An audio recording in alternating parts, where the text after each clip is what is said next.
On y va. Parfait. Merci, c'est mieux. Vert, ça marche. Rouge, ça ne fonctionne pas. Bien, donc je recommence.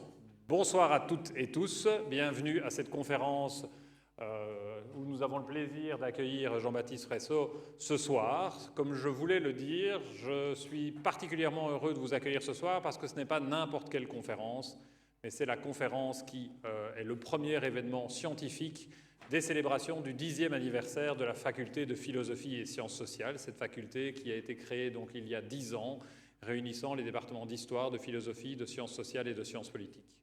Et donc c'est un événement particulier pour nous ce soir, pour lequel nous avons la chance donc d'accueillir Jean-Baptiste Fresso, que je vais brièvement vous présenter et que je remercie pour sa présence parmi nous ce soir.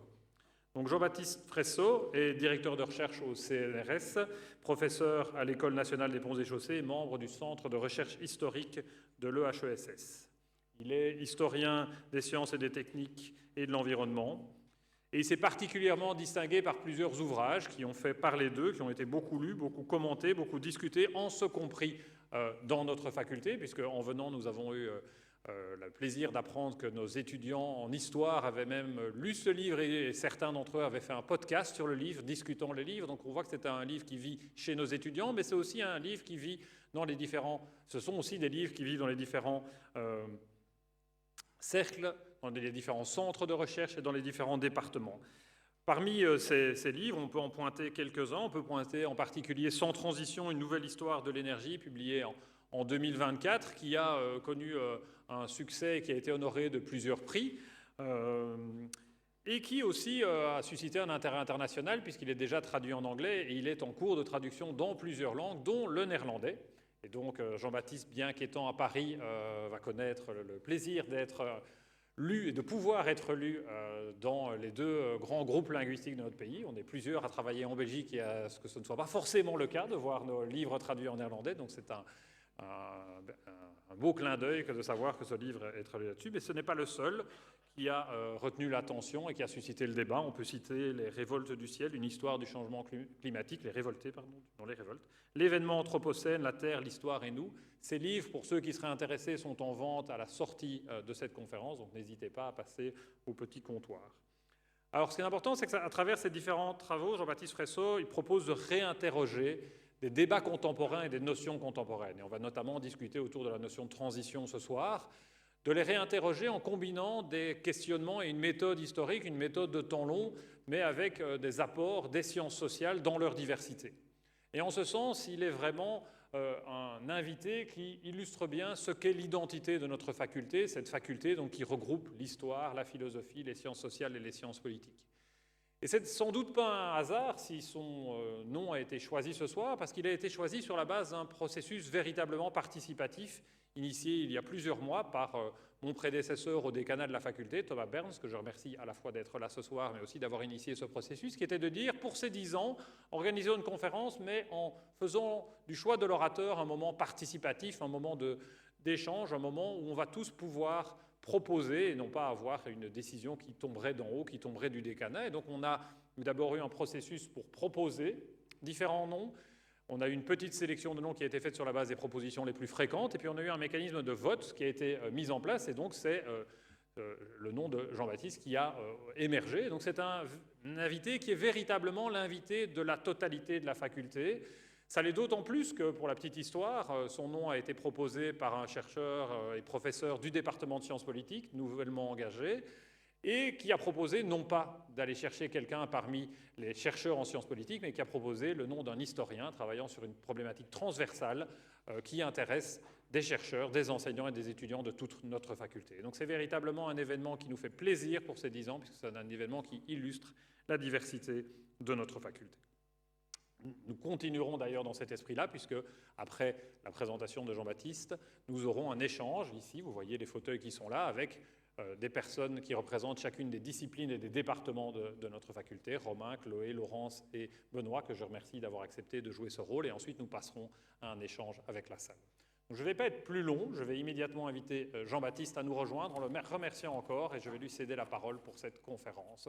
Merci beaucoup Jean-Baptiste.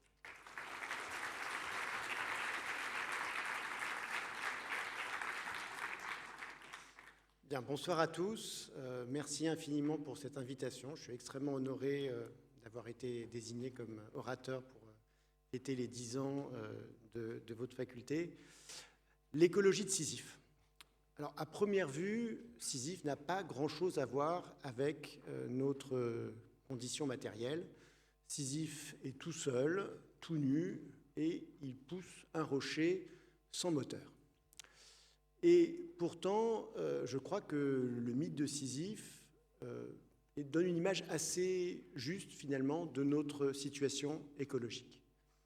Depuis que je m'intéresse à ces questions, j'ai vraiment l'impression qu'après chaque catastrophe, après chaque canicule, après chaque ouragan, on a le discours de « bon, ce coup-ci, on a pris conscience et les choses vont changer ».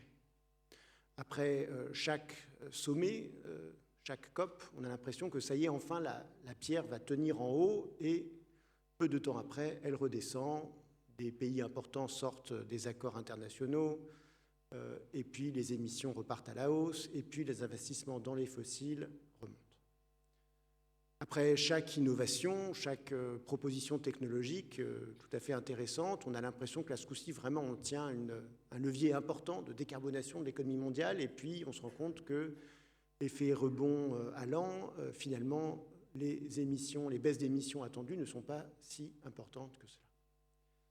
Vraiment, moi, ce qui me semble frappant en tant qu'historien, c'est la compression temporelle qu'il y a autour des questions climatiques et environnementales. À la fois dans l'espace public, mais aussi dans l'espace intellectuel, académique, universitaire, chez les philosophes, chez les sociologues, on a l'impression que le temps se raccourcit, se compresse.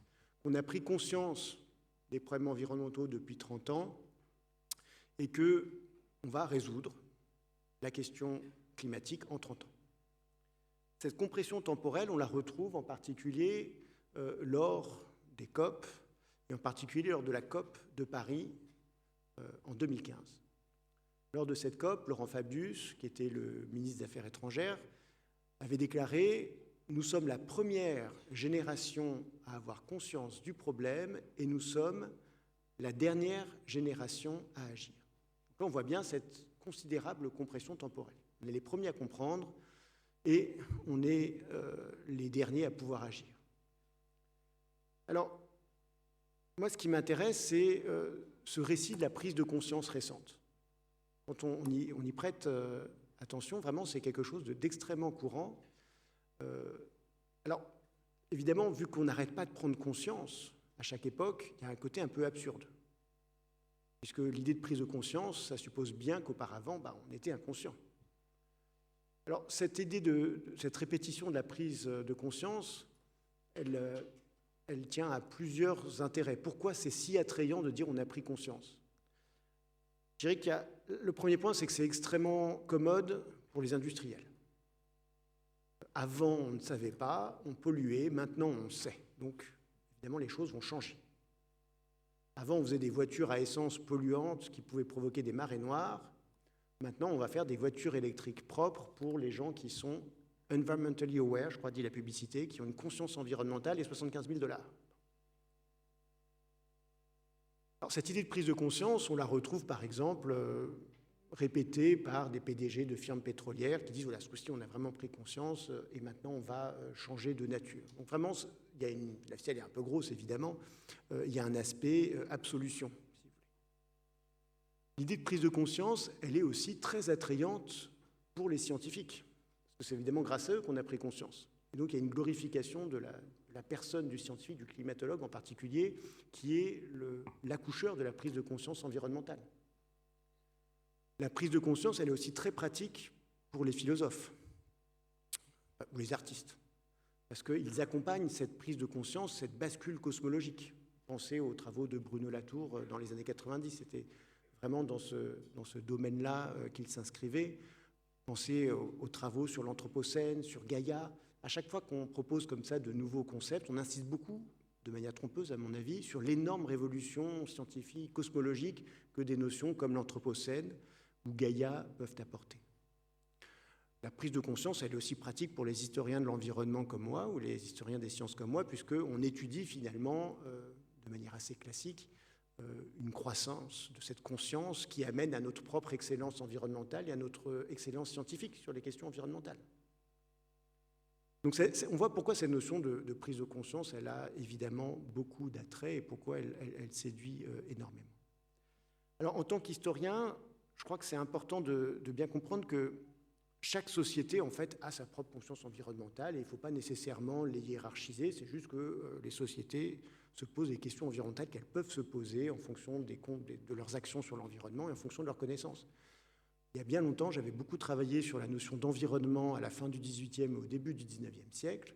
Moi, j'avais été frappé à quel point dans les plaintes et les pétitions contre les usines, en particulier les usines chimiques qui polluaient évidemment, il y avait énormément de références à la notion d'environnement. Et pourquoi la notion d'environnement était absolument centrale à ce moment-là, peut-être même plus que pour nous maintenant, c'est parce que c'était la notion clé en médecine.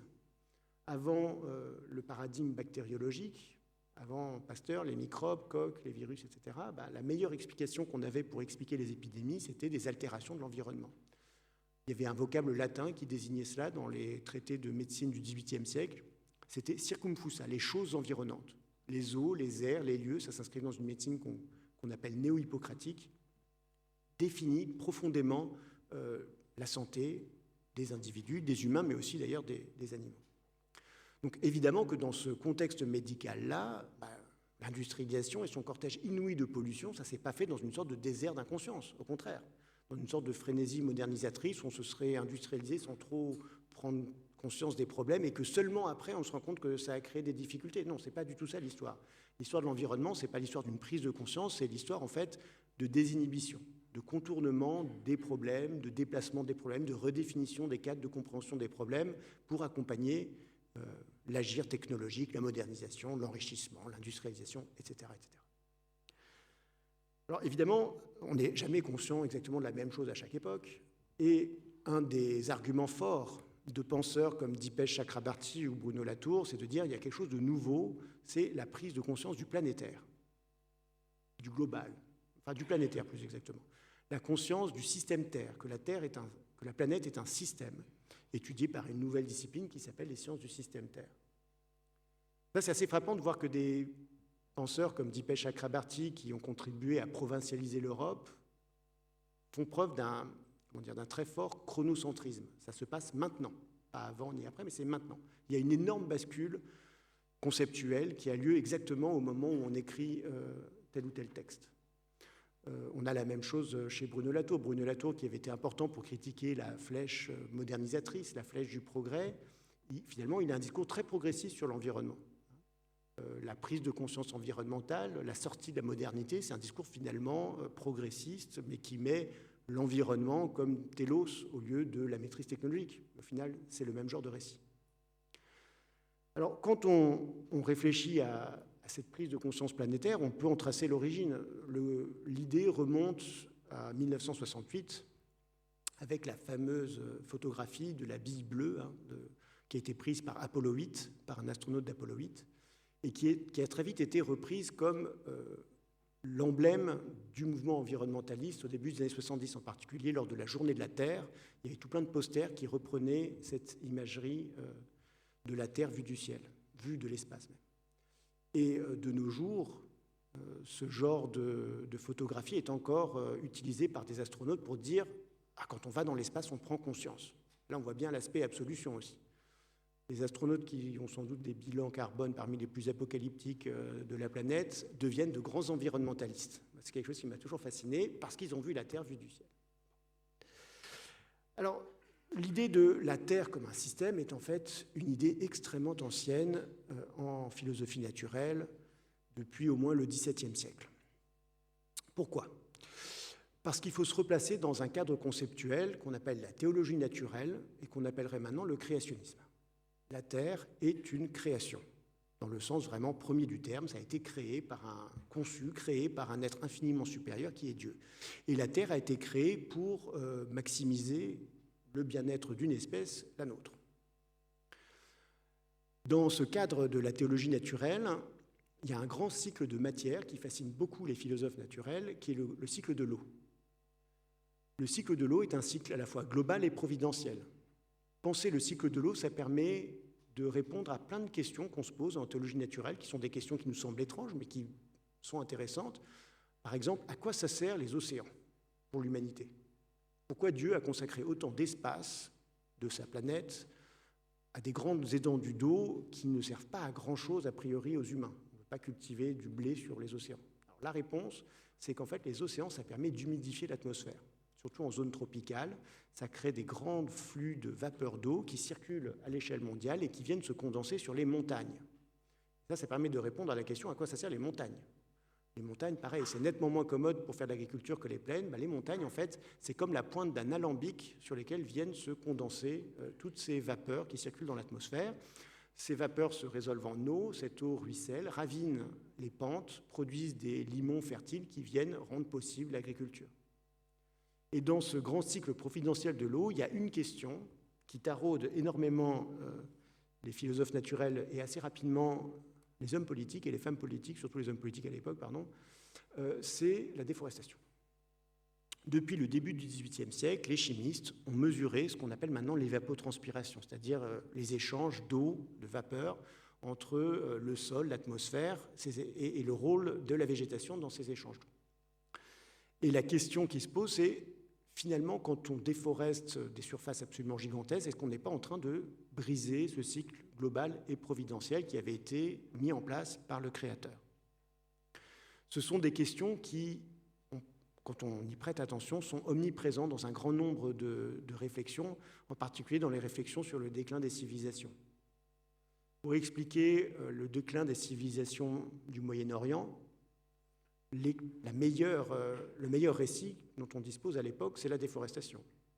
Pourquoi on retrouve au milieu du désert des ruines comme Babylone qui sont décrites, dont la ville est décrite comme luxuriante dans les textes antiques? C'est parce que en fait, les Orientaux ont trop déboisé et ce faisant ont transformé le climat et ce faisant ont produit leur propre dégénérescence raciale. Parce que tout ce discours, il faut bien se souvenir que le climat, pourquoi c'est extrêmement important à cette époque, 18e, 19e siècle, c'est parce que le climat façonne très profondément les races.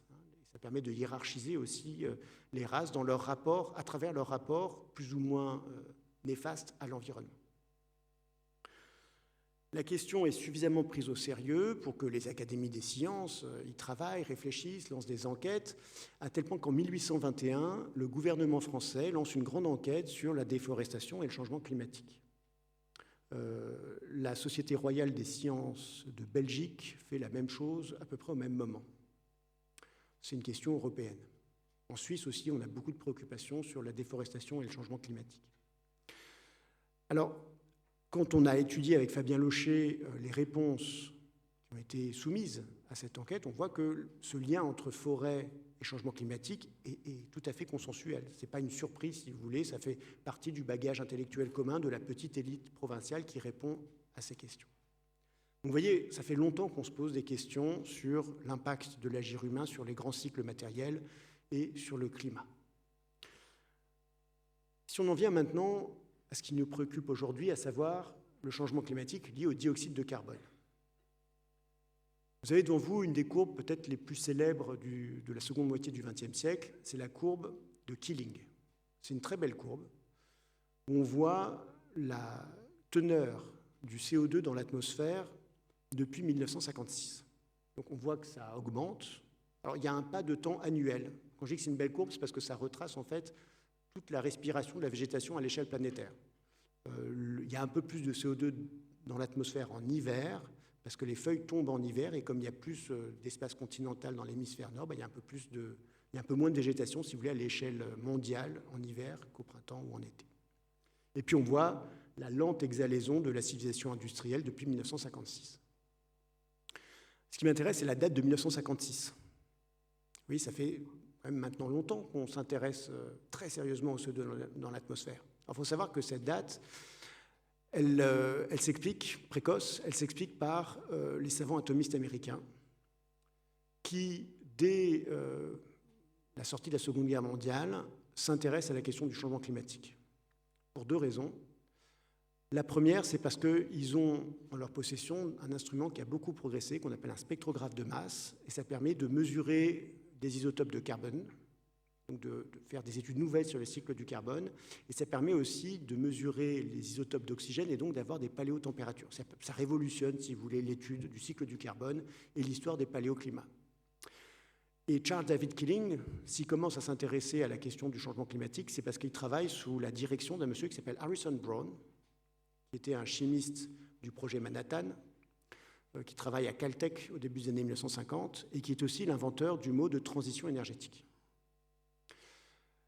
La transition énergétique, elle est pensée très tôt par les savants atomistes américains et elle va jouer un rôle important dans le reste de mon exposé. Mais le premier point sur lequel je veux insister, c'est que vous voyez, ces affaires de changement climatique, c'est de la vieille science. Ce n'est pas du tout une découverte récente à mettre au crédit des sciences du système Terre des 30 dernières années. C'est une science qui sont qu'en fait, premièrement, je dirais, dans cette science de la guerre froide, dans cette science de l'atome, parce que les savants atomistes ont bien compris que le changement climatique serait un excellent argument pour promouvoir, évidemment, le nucléaire civil très tôt, dès les années 1950. Alors, le deuxième pan de la phrase de Laurent Fabius, c'est de dire on est la dernière génération à agir. Et c'est vrai que si on regarde nos objectifs climatiques signés à l'accord de Paris, effectivement, la fenêtre temporelle est en train de se refermer à toute vitesse. Il faut atteindre la neutralité carbone à l'échelle mondiale entre 2050 et 2070. 2050 pour les pays riches, 2070 pour le reste du monde. Et il s'agit d'une transformation absolument inouïe de la base énergétique et matérielle de l'économie mondiale. Et pour désigner cette énorme bascule, on emploie souvent le terme de transition énergétique. Moi, ce qui m'a passionné dans ce terme-là, en tant qu'historien, c'est que la transition énergétique, elle s'ancre dans une histoire. Quand on parle de transition énergétique, souvent on a en tête une histoire assez fantasmée de transition énergétique du passé. Il faut faire une nouvelle transition face au changement climatique. On le retrouve souvent sous la plume des politiciens ou dans la bouche des politiciens. Par exemple, John Kerry, dans un article assez récent du Financial Times, expliquait que la transition énergétique, c'est une nouvelle révolution industrielle, comme si la révolution industrielle avait été une forme de transition énergétique. C'est étrange. De manière plus surprenante, on retrouve cette histoire fallacieuse sous la plume des meilleurs experts. Vous prenez le dernier rapport du groupe 3 du GIEC. Je reviendrai assez longuement sur le groupe 3 du GIEC à la fin de ma conférence. Le groupe 3 du GIEC, c'est celui qui est en charge de la mitigation, de la réduction des émissions de CO2, des solutions, pour dire les choses simplement. Vous avez ce genre de phrase, les transitions énergétiques peuvent avoir lieu plus vite que par le passé. Alors, ces transitions énergétiques du passé, vous le savez sans doute, c'est quelque chose d'assez mystérieux, puisqu'on consomme de plus en plus de tout à l'échelle mondiale depuis 2 siècles. On consomme de plus en plus de charbon, de plus en plus de pétrole, de plus en plus de gaz. De manière plus originale, enfin plus inattendue, on consomme aussi de plus en plus de bois pour faire de l'énergie. De nos jours, le bois énergie, ça représente 2 fois le nucléaire. On vit avec des sources d'énergie anciennes et pourtant, on est complètement obsédé par la frontière technologique.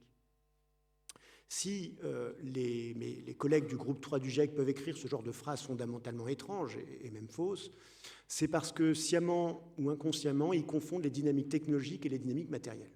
C'est un point extrêmement basique, mais je crois que c'est vraiment quelque chose qu'il faut retenir de l'histoire du XXe siècle, c'est que les dynamiques technologiques et les dynamiques matérielles, on a l'impression que c'est la même chose, et en fait, ça n'a rien à voir. Ce que je veux dire par là, c'est que autant les dynamiques technologiques, on a des phénomènes de bascule, d'obsolescence, de remplacement, autant les dynamiques matérielles, elles sont quasiment strictement cumulatives. Vous avez devant vous un graphique qui est tiré du rapport du groupe 3 du GIEC, toujours. Vous voyez, pour eux, la transition énergétique, c'est ça. C'est une dynamique de diffusion technologique. Ce graphique-là s'inspire de toute une tradition intellectuelle qui s'est créée à partir des années 90, mais qui sent qu'en fait, dans des travaux assez classiques d'études de diffusion de l'innovation, ce qu'on appelle les transition studies, et qui ont joué sur cette ambiguïté, en fait. Ce qu'ils étudient, de fait, c'est la diffusion de l'innovation, et ils prétendent que c'est la même chose que les transitions énergétiques, alors que ça n'a pas grand-chose à voir. Ce que je vous ai dit sur les énergies, à savoir qu'elles s'accumulent, ce n'est pas vrai que pour les énergies, c'est vrai pour toutes les matières premières, ou presque. Il y a très très peu de matières premières dont la consommation a diminué au XXe siècle. Un exemple, c'est la laine de mouton, qui a diminué d'1 tiers parce qu'il y a eu les fibres synthétiques qui ont fait compétition. Mais c'est un peu le seul exemple de matière première qui diminue par effet de compétition. Un autre exemple intéressant, c'est l'amiante qui a diminué parce que là, il y a eu des interdictions. Les interdictions, ça marche, ça fait diminuer effectivement une consommation de matière première. Mais globalement, pour aller assez vite, si vous voulez, on consomme une plus grande variété de matières premières et chacune des matières premières est consommée en quantité croissante. Donc quand on parle assez légèrement d'innovation comme solution aux problèmes environnementaux et climatiques, il faut simplement faire remarquer que ce lien-là est contre-intuitif d'un point de vue historique. C'est-à-dire que d'un point de vue historique, on a été formidablement innovant au XXe siècle. Il n'empêche que les matières premières ne sont jamais obsolètes et leur consommation ne fait que croître. Si le groupe 3 du GIEC parle de transition énergétique du passé, c'est aussi parce que les historiens de l'énergie ont naturalisé cette idée. Vous prenez les livres classiques en histoire de l'énergie, y compris ceux qu'on enseigne dans les universités, ce sont des récits fondamentalement transitionnistes qui sont proposés. Il suffit de regarder la table des matières. Vous aurez souvent le même genre de chapitres. Au XVIIIe siècle, des chapitres qui vont vous parler de bois et d'hydraulique, des chapitres sur le XIXe siècle qui vont essentiellement parler de charbon et de machines à vapeur, et des chapitres sur le XXe siècle qui vont vous parler de pétrole, de moteurs à explosion, de voitures et d'électricité. Mais c'est juste une manière de raconter l'histoire de l'énergie, mais qui pose tout plein de problèmes. On le sait tous, d'une certaine manière, le grand siècle du charbon, ce n'est pas du tout le XIXe siècle, c'est la fin du XXe siècle et malheureusement le début du XXIe. On a sorti 90% du charbon après 1900. 86% du charbon a été sorti en dehors de l'Europe. Et pourtant, la plupart des livres sur l'histoire du charbon, ça va vous parler d'Europe de l'Ouest au XIXe siècle. C'est très bizarre. Alors, le problème de cette histoire de l'énergie, c'est assez facile de le montrer, c'est qu'en fait, l'histoire de l'énergie, c'est assez évident, elle est plutôt cumulative. La révolution industrielle, c'est aussi le grand siècle de l'eau. L'énergie hydraulique croît énormément au XIXe siècle, ce que tous les historiens savent déjà. L'éolien croît aussi beaucoup au XIXe siècle, ne serait-ce qu'à cause des bateaux à voile qui sont archi-dominants jusqu'à la fin du XIXe siècle pour le commerce des marchandises, et puis aussi la croissance très forte de l'éolien terrestre, en particulier aux États-Unis, où il y a des millions d'éoliennes qui pompent de l'eau et qui ont eu un rôle historique absolument majeur, puisqu'elles ont permis l'irrigation des grandes plaines du Midwest et du Texas, un rôle historique qu'on pourrait largement comparer, à mon avis, au rôle de la machine à vapeur et du métier textile en Angleterre en 1830. Et pourtant, nos récits et nos visions de la révolution industrielle sont complètement focalisés sur la machine à vapeur et l'industrie, alors qu'il se passe plein d'autres choses avec d'autres énergies dans d'autres espaces. Puis une autre énergie qui croît énormément au 19e et au 20e siècle, c'est évidemment le muscle humain. Il y a de plus en plus d'humains, ils sont mieux nourris, et en plus, ils utilisent des machines qui ont beaucoup moins de frottement. Des machines qui intéressent peu les historiens, mais des roulettes en caoutchouc, des sols en ciment bien plats, des diables qui fonctionnent bien, des brouettes aussi qui marchent mieux, etc. Tout ça, c'est des objets qui sont un petit peu négligés à la fois dans notre culture historique, mais c'est en partie de la faute des historiens, alors que ça a un rôle absolument colossal quand on y réfléchit dans la production au XXe siècle. Alors ce point est assez évident. Le point un peu plus subtil que je fais dans Sans transition, c'est qu'en fait, les énergies, il faut surtout les penser dans leurs interrelations, dans leur symbiose. Les énergies et les matières. D'ailleurs, il faut penser énergie et matière ensemble si on va avoir une vision réaliste de ce qui s'est passé au 19e et 20e siècle. Dans les livres standards sur la révolution industrielle et l'énergie, les livres de Wrigley par exemple, vous racontent une histoire de la révolution industrielle comme une transition énergétique, comme un passage d'un système énergétique basé sur le bois à un système énergétique basé sur le charbon. Et c'est vrai que les Anglais, dans la seconde moitié du 19e siècle, brûlent très peu de bois. Est-ce que ça veut dire que les Anglais sont sortis de leur dépendance énergétique au bois? Absolument pas. Les Anglais, ou les Belges d'ailleurs, consomment de plus en plus de bois pour boiser les galeries des mines. L'Angleterre, en 1900, consommait 4,5 millions de mètres cubes d'étai pour extraire du charbon. L'Angleterre, en 1750, brûlait 3,5 millions de mètres cubes de bûches. Donc en fait, uniquement pour la production d'énergie, l'Angleterre consomme plus de bois au XXe siècle qu'au XVIIIe siècle. En outre, comme c'est du bois d'œuvre, ça nécessite de beaucoup plus grands espaces forestiers que du bois de feu, où les rotations sont plus rapides. Donc en fait, l'Angleterre consomme au moins, ou dépend au moins de 6 à 7 fois plus d'espaces forestiers pour faire de l'énergie au XXe siècle qu'au XVIIIe siècle. Et c'est vrai pour tous les grands pays industriels. Le cas de la Belgique est complètement analogue. La Belgique consomme plus de bois pour extraire du charbon que ses forêts n'en produisent en fait au début du XXe siècle. Sans bois abondant, les pays industriels n'auraient eu très très peu de charbon et donc très peu de machines à vapeur, très peu d'acier, pas de chemin de fer, etc., etc. Le bois n'est pas secondaire dans le système industriel des pays riches. Il est absolument central au XXe siècle. Et charbon et bois, il ne faut pas les penser en concurrence. Ce qui est la manière classique d'envisager cette histoire-là, c'est comment le charbon remplace le bois dans la sidérurgie. Non, il faut les penser dans leur complémentarité et dans leur symbiose. Charbon et bois croissent ensemble. On a la même chose à propos du pétrole et du charbon. L'idée que le pétrole remplace le charbon, c'est une vision très simpliste en fait des dynamiques. Il n'y a pas du tout de transition du charbon au pétrole pour une raison toute simple, c'est que le pétrole, ça sert avant tout à faire avancer des voitures. Et pour faire une voiture, il faut beaucoup de charbon. Ford avait besoin de 7 tonnes de charbon dans les années 30. Ça, c'est une photo un peu ultérieure de sa grande usine dans le Michigan. Vous voyez, il y a un gros tas de charbon parce que c'est de loin la première matière première qui rentre dans la production d'une voiture. Et c'est encore vrai de nos jours. En Chine, il faut 3 tonnes de charbon pour faire une voiture. Et donc, quand on voit une voiture, il faut imaginer un gros tas de charbon et aussi un gros tas de minerais de fer. C'est les 2 premières matières premières qui rentrent dans la production d'une voiture. Et puis, à partir du moment où vous avez du pétrole, toutes les matières premières se mettent à coûter moins cher parce qu'on peut les transporter facilement grâce à des technologies aussi assez négligées comme les camions à benne-levante.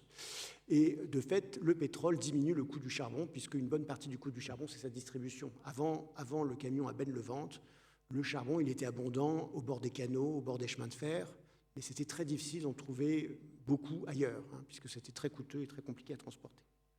Grâce au pétrole aussi, on a de plus en plus de bois de feu, de bois énergie. Une grande transformation du système énergétique mondial depuis les années 1960, c'est l'explosion du charbon de bois dans le monde pauvre. Le charbon de bois n'est pas du tout une énergie obsolète, c'est une énergie qui s'est beaucoup développée avec l'urbanisation dans le monde pauvre. Autant transporter le bois, c'est compliqué, ça prend beaucoup de place. Transporter du charbon de bois, c'est beaucoup plus efficace. Et donc même s'il y a de grosses pertes dans la carbonisation du bois, ça vaut le coup de le faire si on transporte à quelques centaines de kilomètres le charbon de bois. C'est la première fois dans l'histoire de l'humanité qu'on a des villes de plus de 10 millions d'habitants, comme Kinshasa, qui dépendent du charbon de bois pour cuire leurs aliments. Kinshasa, chaque année, brûle 2,3 millions de tonnes de charbon de bois. Paris, en 1860, qui était probablement la ville qui consommait le plus de charbon de bois au monde, consommait seulement 100 000 tonnes de charbon de bois. En fait, Kinshasa consomme probablement plus de bois que la France entière au milieu du 19e siècle. Donc vraiment, le bois énergie a beaucoup cru, ce n'est pas du tout une énergie ancienne, c'est vraiment un phénomène nouveau, si vous voulez, cette échelle de consommation de bois énergie. On a eu le même genre de phénomène qui a eu lieu dans le monde riche.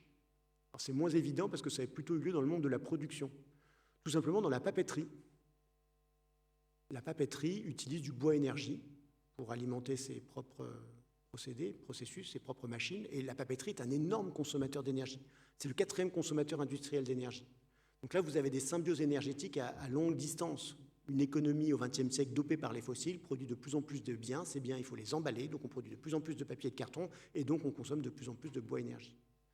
Un autre exemple plus anecdotique, mais assez frappant, c'est la centrale thermique de Drax. Il faut savoir que depuis les années 2000, en Europe, il y a eu une explosion de la consommation de bois pour faire de l'électricité, en Europe centrale et en Angleterre. La centrale thermique de Drax, c'est une centrale qui avait été faite pour brûler du charbon au départ et qui, dans les années 2000, est reconvertie à la biomasse.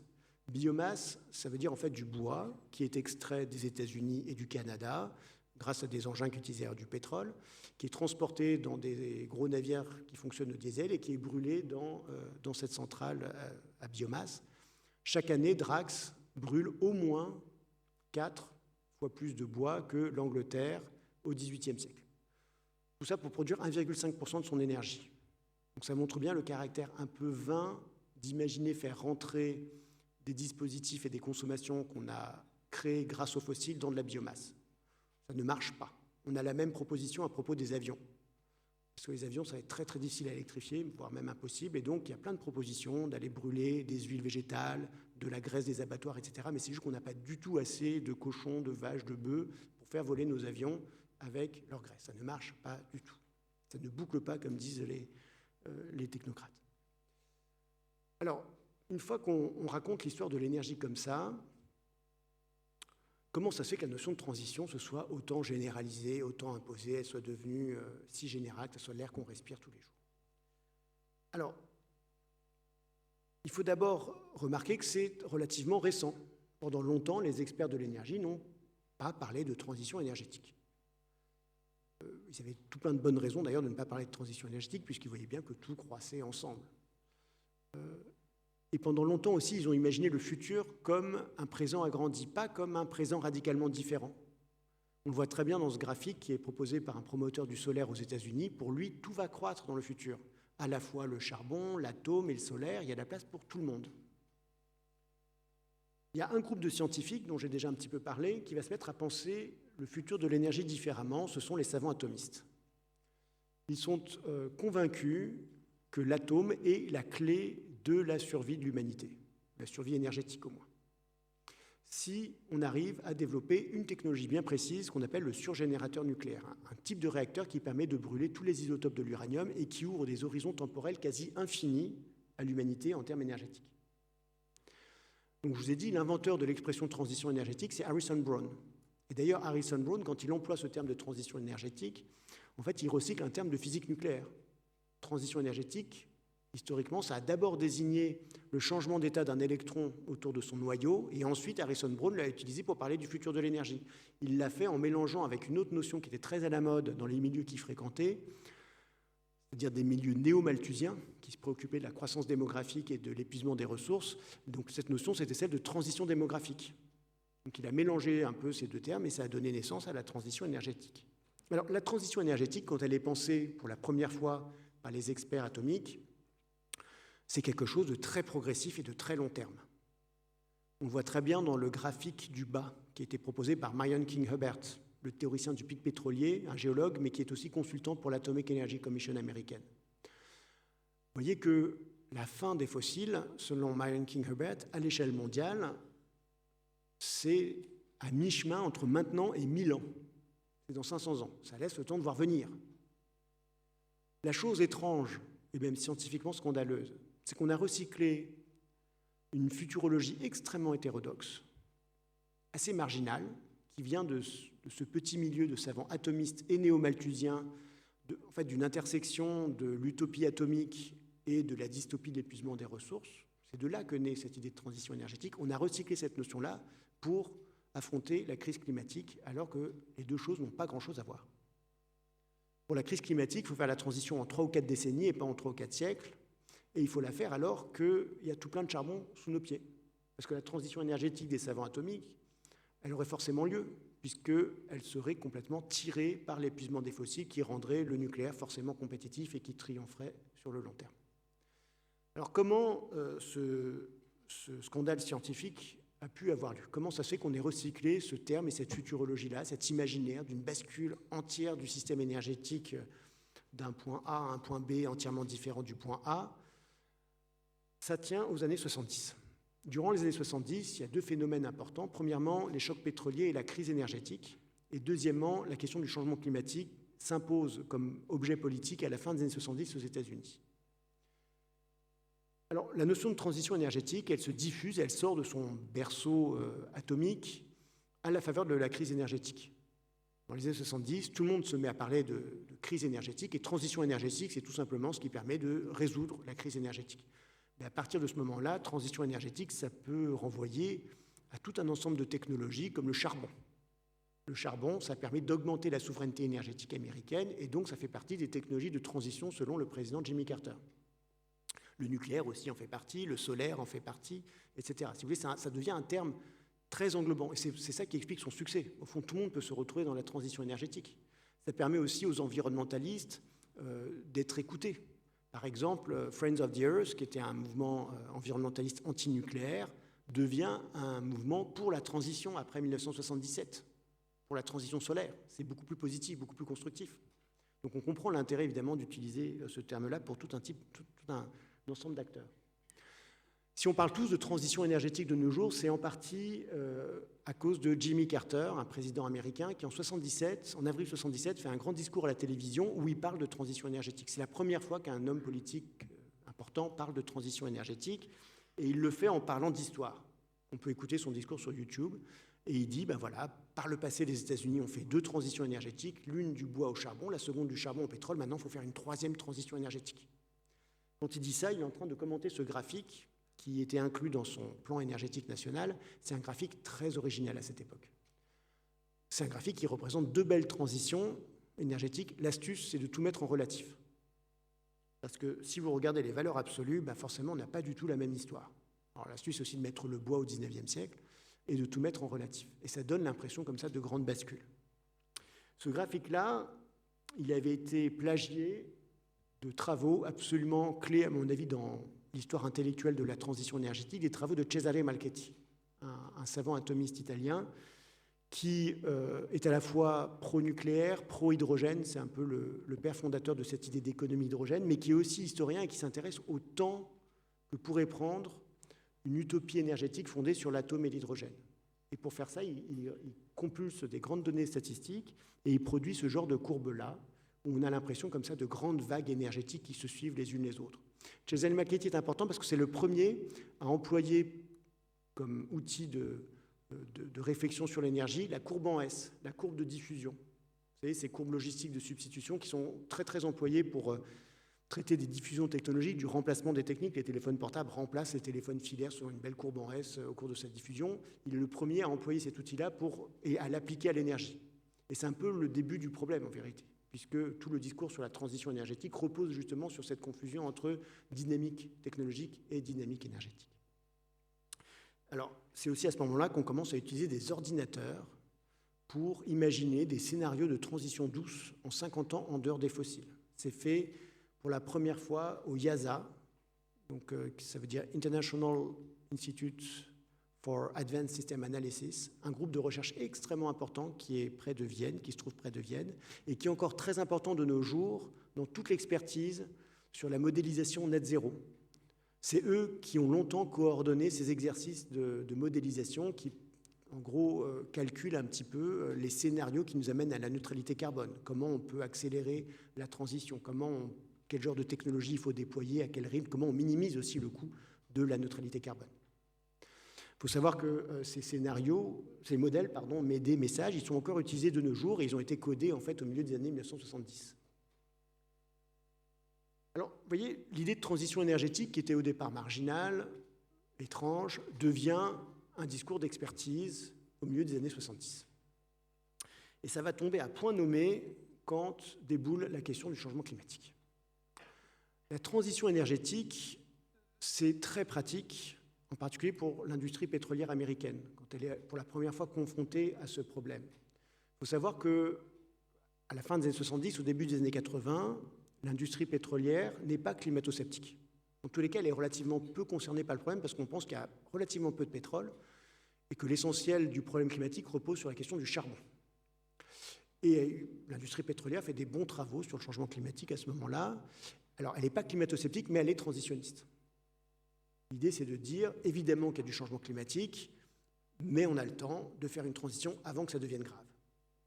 Et ça, c'est un discours que reprennent les climatologues, ou, à vrai dire, l'industrie pétrolière reprend le discours de certains climatologues. Vous lisez les articles de la fin des années 70, on a ce genre de chronologie. Le changement climatique sera mesurable en l'an 2000, il aura des conséquences économiques en 2020 et il sera catastrophique en 2070. Mais quand vous écrivez 2070 en 1970, ça paraît de la science-fiction. Et la suite du raisonnement, c'est de dire il va de soi qu'on aura le temps de faire une transition énergétique entre-temps, parce qu'on sait qu'on a fait des transitions en 50 ans par le passé. Ça, c'est vraiment quelque chose qu'on retrouve beaucoup, y compris dans la bouche des climatologues qui s'abordent en fait leur alerte climatique en invoquant cette idée de transition énergétique en 50 ans qui repose sur pas grand-chose.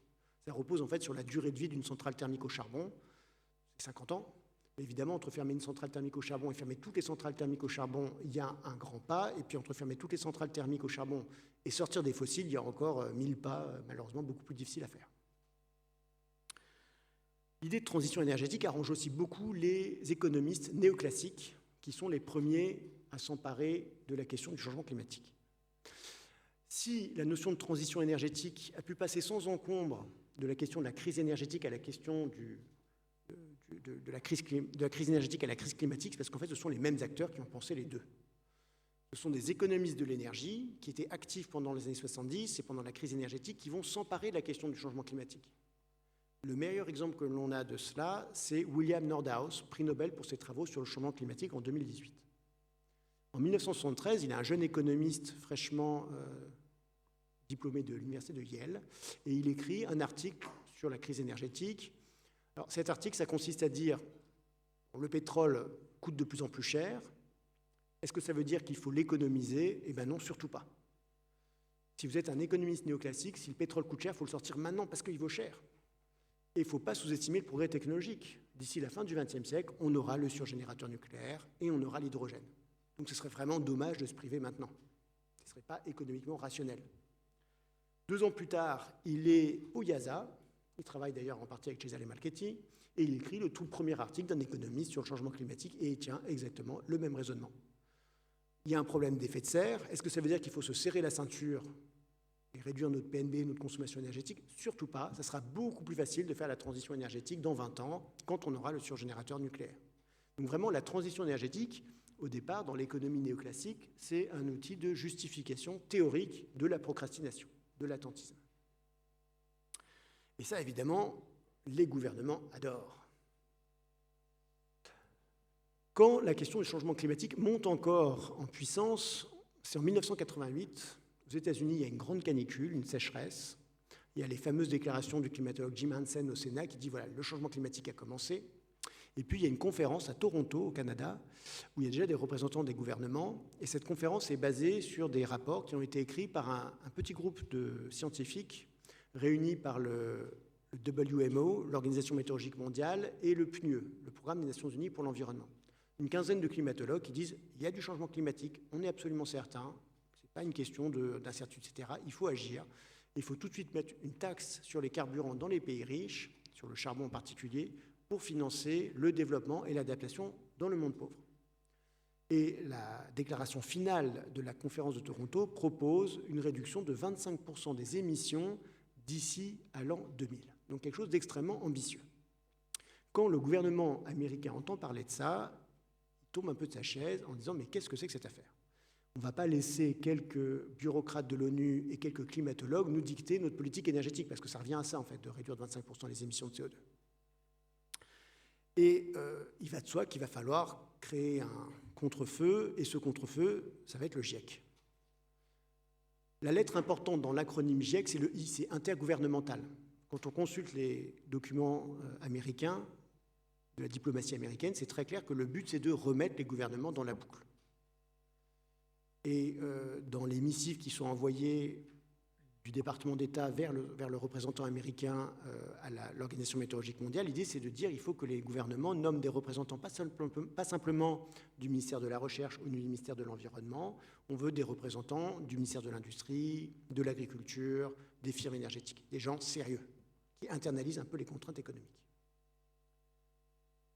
Alors, en 1990-91, on organise et on prépare la grande conférence de Rio de 1992 qui va mettre en place la Convention cadre des Nations Unies sur le changement climatique. Et à ce moment-là, donc le GIEC vient d'être créé en 1988. À ce moment-là, le président du groupe 3, c'est ce monsieur, c'est Robert Reinstein, qui est à la fois président du groupe 3 et négociateur américain à la conférence de Rio. De manière intéressante, Reinstein est ouvertement climato-sceptique. Ça peut sembler surprenant qu'un président de groupe du GIEC soit climato-sceptique, mais le président du groupe 2, qui s'appelle Yuri Israel, était aussi climato-sceptique. Jusqu'en 2004, il conseille à Vladimir Poutine de ne pas ratifier le protocole de Kyoto, et ça n'empêche pas de rester vice-président du GIEC jusqu'en 2008. Alors, Robert Reinstein va prendre ses ordres auprès de John Sununu, qui est le chef de cabinet de George Bush, et les ordres sont très clairs. À Rio, on ne s'engage pas à des objectifs d'émission. No target.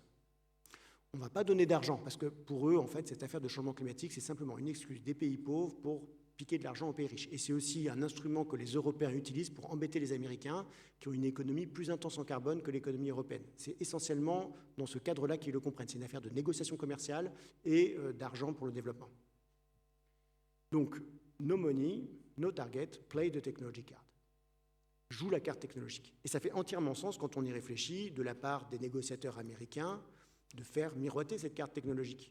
Première puissance émettrice, première puissance technologique, on va y arriver par l'innovation. Et donc la transition énergétique en 92, il faut bien voir que c'est essentiellement cette fonction rhétorique pour le gouvernement américain. Alors le problème, c'est que la carte technologique, c'est très précisément ce que l'essentiel des experts ont fait et ont joué depuis les années 90. Vous prenez l'immense littérature maintenant sur la mitigation, sur la réduction des émissions. Une littérature absolument colossale, bien heureusement synthétisée par le groupe 3 du GIEC. Vous prenez donc les 6 rapports du GIEC depuis les années 90, ils parlent essentiellement de technologie, et même de high-tech. L'essentiel des discussions sont des discussions technologiques. Les questions de sobriété ont été quasiment absentes jusqu'au dernier rapport. En 2022, c'est la première fois qu'un rapport du groupe 3 du GIEC comporte un chapitre sur les questions de limitation de la demande. Les questions de décroissance sont encore absentes. Le mot est présent une vingtaine de fois dans le dernier rapport du groupe 3 du GIEC. Par comparaison, le mot hydrogène est présent une page sur 2. Dans le rapport de 2007, il était fait référence à la fusion nucléaire comme commercialement accessible d'ici avant 2050. Dans le dernier rapport de 2022, l'Hyperloop d'Elon Musk, je ne sais pas si vous avez entendu parler de ça, c'est un train à suspension magnétique qui circulera dans des tubes sous vide à 1000 km/h. Ce train-là est décrit comme une technologie émergente. Tout va devenir smart. Smart technology, smart cities, smart agriculture, smart materials, etc., etc. Donc il y a vraiment une extraordinaire technophilie, crasse même, j'ai envie de dire, dans ces rapports-là, qui s'explique par deux raisons. Alors la première, elle est assez naturelle, j'ai envie de dire légitime. Vous demandez à des scientifiques et des ingénieurs de trouver des solutions qui sont en plus motivés pour travailler avec des industriels, puisqu'il y a de l'argent, évidemment, partenariat public-privé à obtenir, etc. Bon, forcément, ça produit ce genre de littérature, c'est pas très surprenant. Et en plus, toutes les incitations, et même l'éthos, c'est d'être à la frontière technologique, ou de prétendre être à la frontière technologique. Donc c'est normal que ce soit essentiellement des solutions technologiques qu'on retrouve dans la littérature scientifique, c'est naturel d'une certaine manière. Mais donc le problème, c'est que le groupe 3 du GIEC devrait prendre ça en compte, et si vous voulez, contenir un petit peu ce biais technologique très fort. Il ne le fait pas du tout, au contraire. Pour une technologie bien particulière, ils ont même joué le rôle inverse. Ils ont été les promoteurs d'une technologie particulièrement problématique qu'on appelle la capture et le stockage du carbone. Alors, je ne sais pas à quel point vous avez entendu parler de cette affaire. L'idée, c'est de dire, bon, il y a des procédés déjà, il y a du capital existant, des centrales thermiques au charbon qui existent déjà, ce serait bien si on pouvait les dépolluer. Donc, on va mettre des systèmes qui vont récupérer le CO2 à la sortie des cheminées, et ce CO2, on va l'enfouir sous le sol. Alors, pendant longtemps, les experts sont assez sceptiques sur cette solution-là. Même d'ailleurs, le groupe 3 du GIEC en 2001 dit en fait, l'électricité au charbon avec capture de carbone, ça rend l'électricité plus chère que le nucléaire. Donc ça n'a aucun intérêt. Et puis, il y a un rapport essentiel de 2005 du groupe 3 du GIEC spécial sur la capture du carbone qui renverse la doctrine. D'un seul coup, la capture du carbone devient une technologie importante pour atteindre nos objectifs climatiques. Et à partir de là, il y a une explosion scientifique sur la capture du carbone. Alors, quand on voit les sources de ce rapport de 2005, les références, c'est essentiellement de la littérature qui vient de l'industrie fossile. C'est normal. De toute manière, c'est eux que ça intéresse.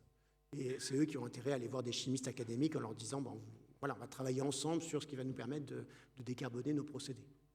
Donc là, on voit que le groupe 3 du GIEC a joué un rôle intéressant. Ça a joué un rôle de scientifisation, de légitimation d'une technologie qui, sans elle souffre, jusqu'avant 2005.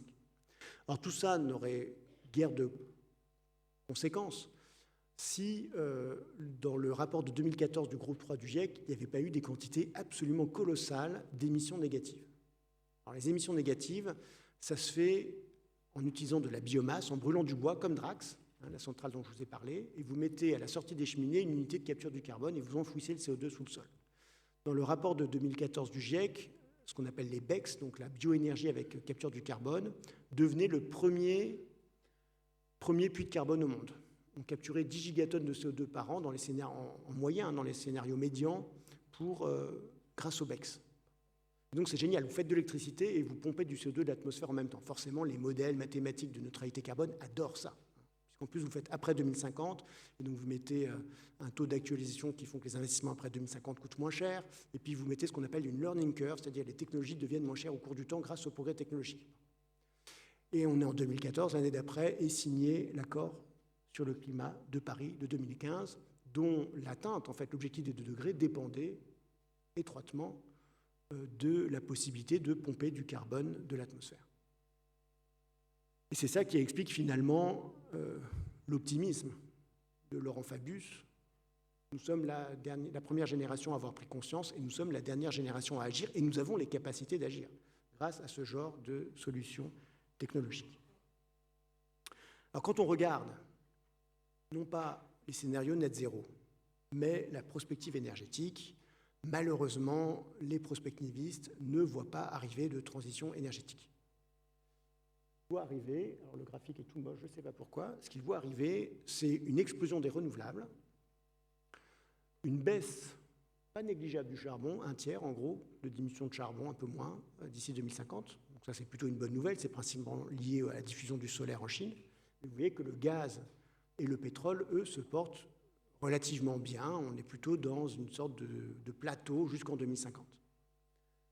Et je dirais que ça ne doit absolument pas nous surprendre. Parce que la transition énergétique, une fois encore, c'est une notion extrêmement bizarre, extrêmement hétérodoxe, qui ne correspond à absolument rien des dynamiques énergétiques qu'on a pu constater par le passé. Et je crois que c'est important d'avoir une écologie qui soit justement, sisyphéenne, dans le sens où voilà, ça ne va pas marcher, on va échouer, on ne décarbonera pas l'économie mondiale d'ici 2050. C'est une illusion technologique profonde. Je crois que c'est important de vraiment de le dire et de l'expliquer, parce que ça évite deux problèmes.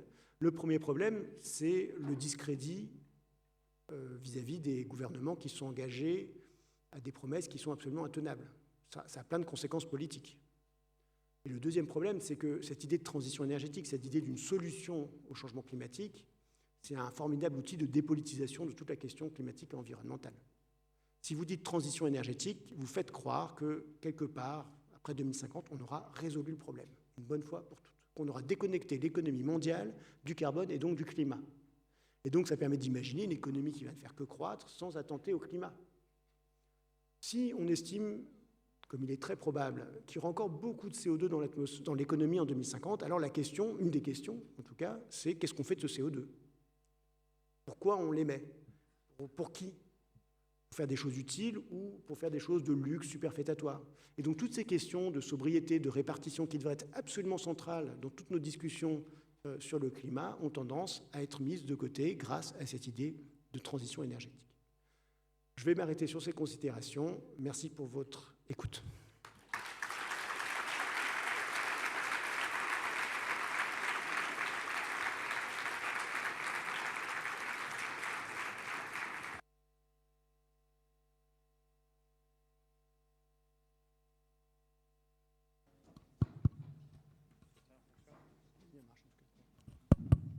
Et donc je vais inviter les 4 membres de notre faculté qui ont accepté d'apporter de premières réactions à Jean-Baptiste à nous rejoindre.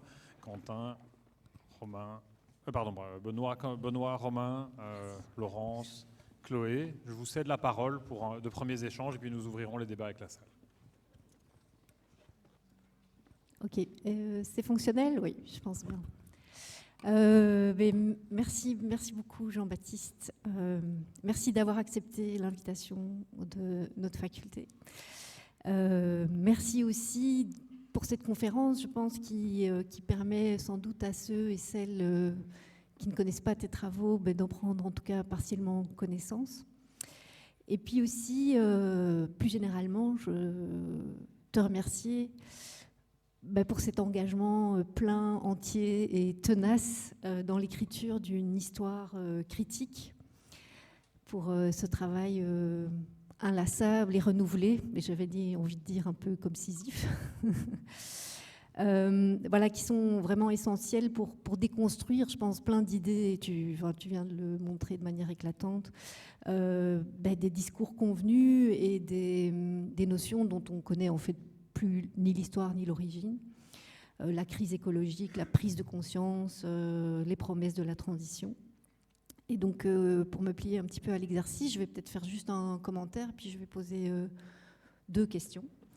Voilà, ton exposé synthétise en partie tes recherches, et il nous fait assez bien comprendre, je pense, que l'annonce de la prise de conscience écologique, c'est un disque rayé, et que plus on le passe en fait, et plus on continue à le passer, plus on crée de l'amnésie. Donc ça, c'était un premier point.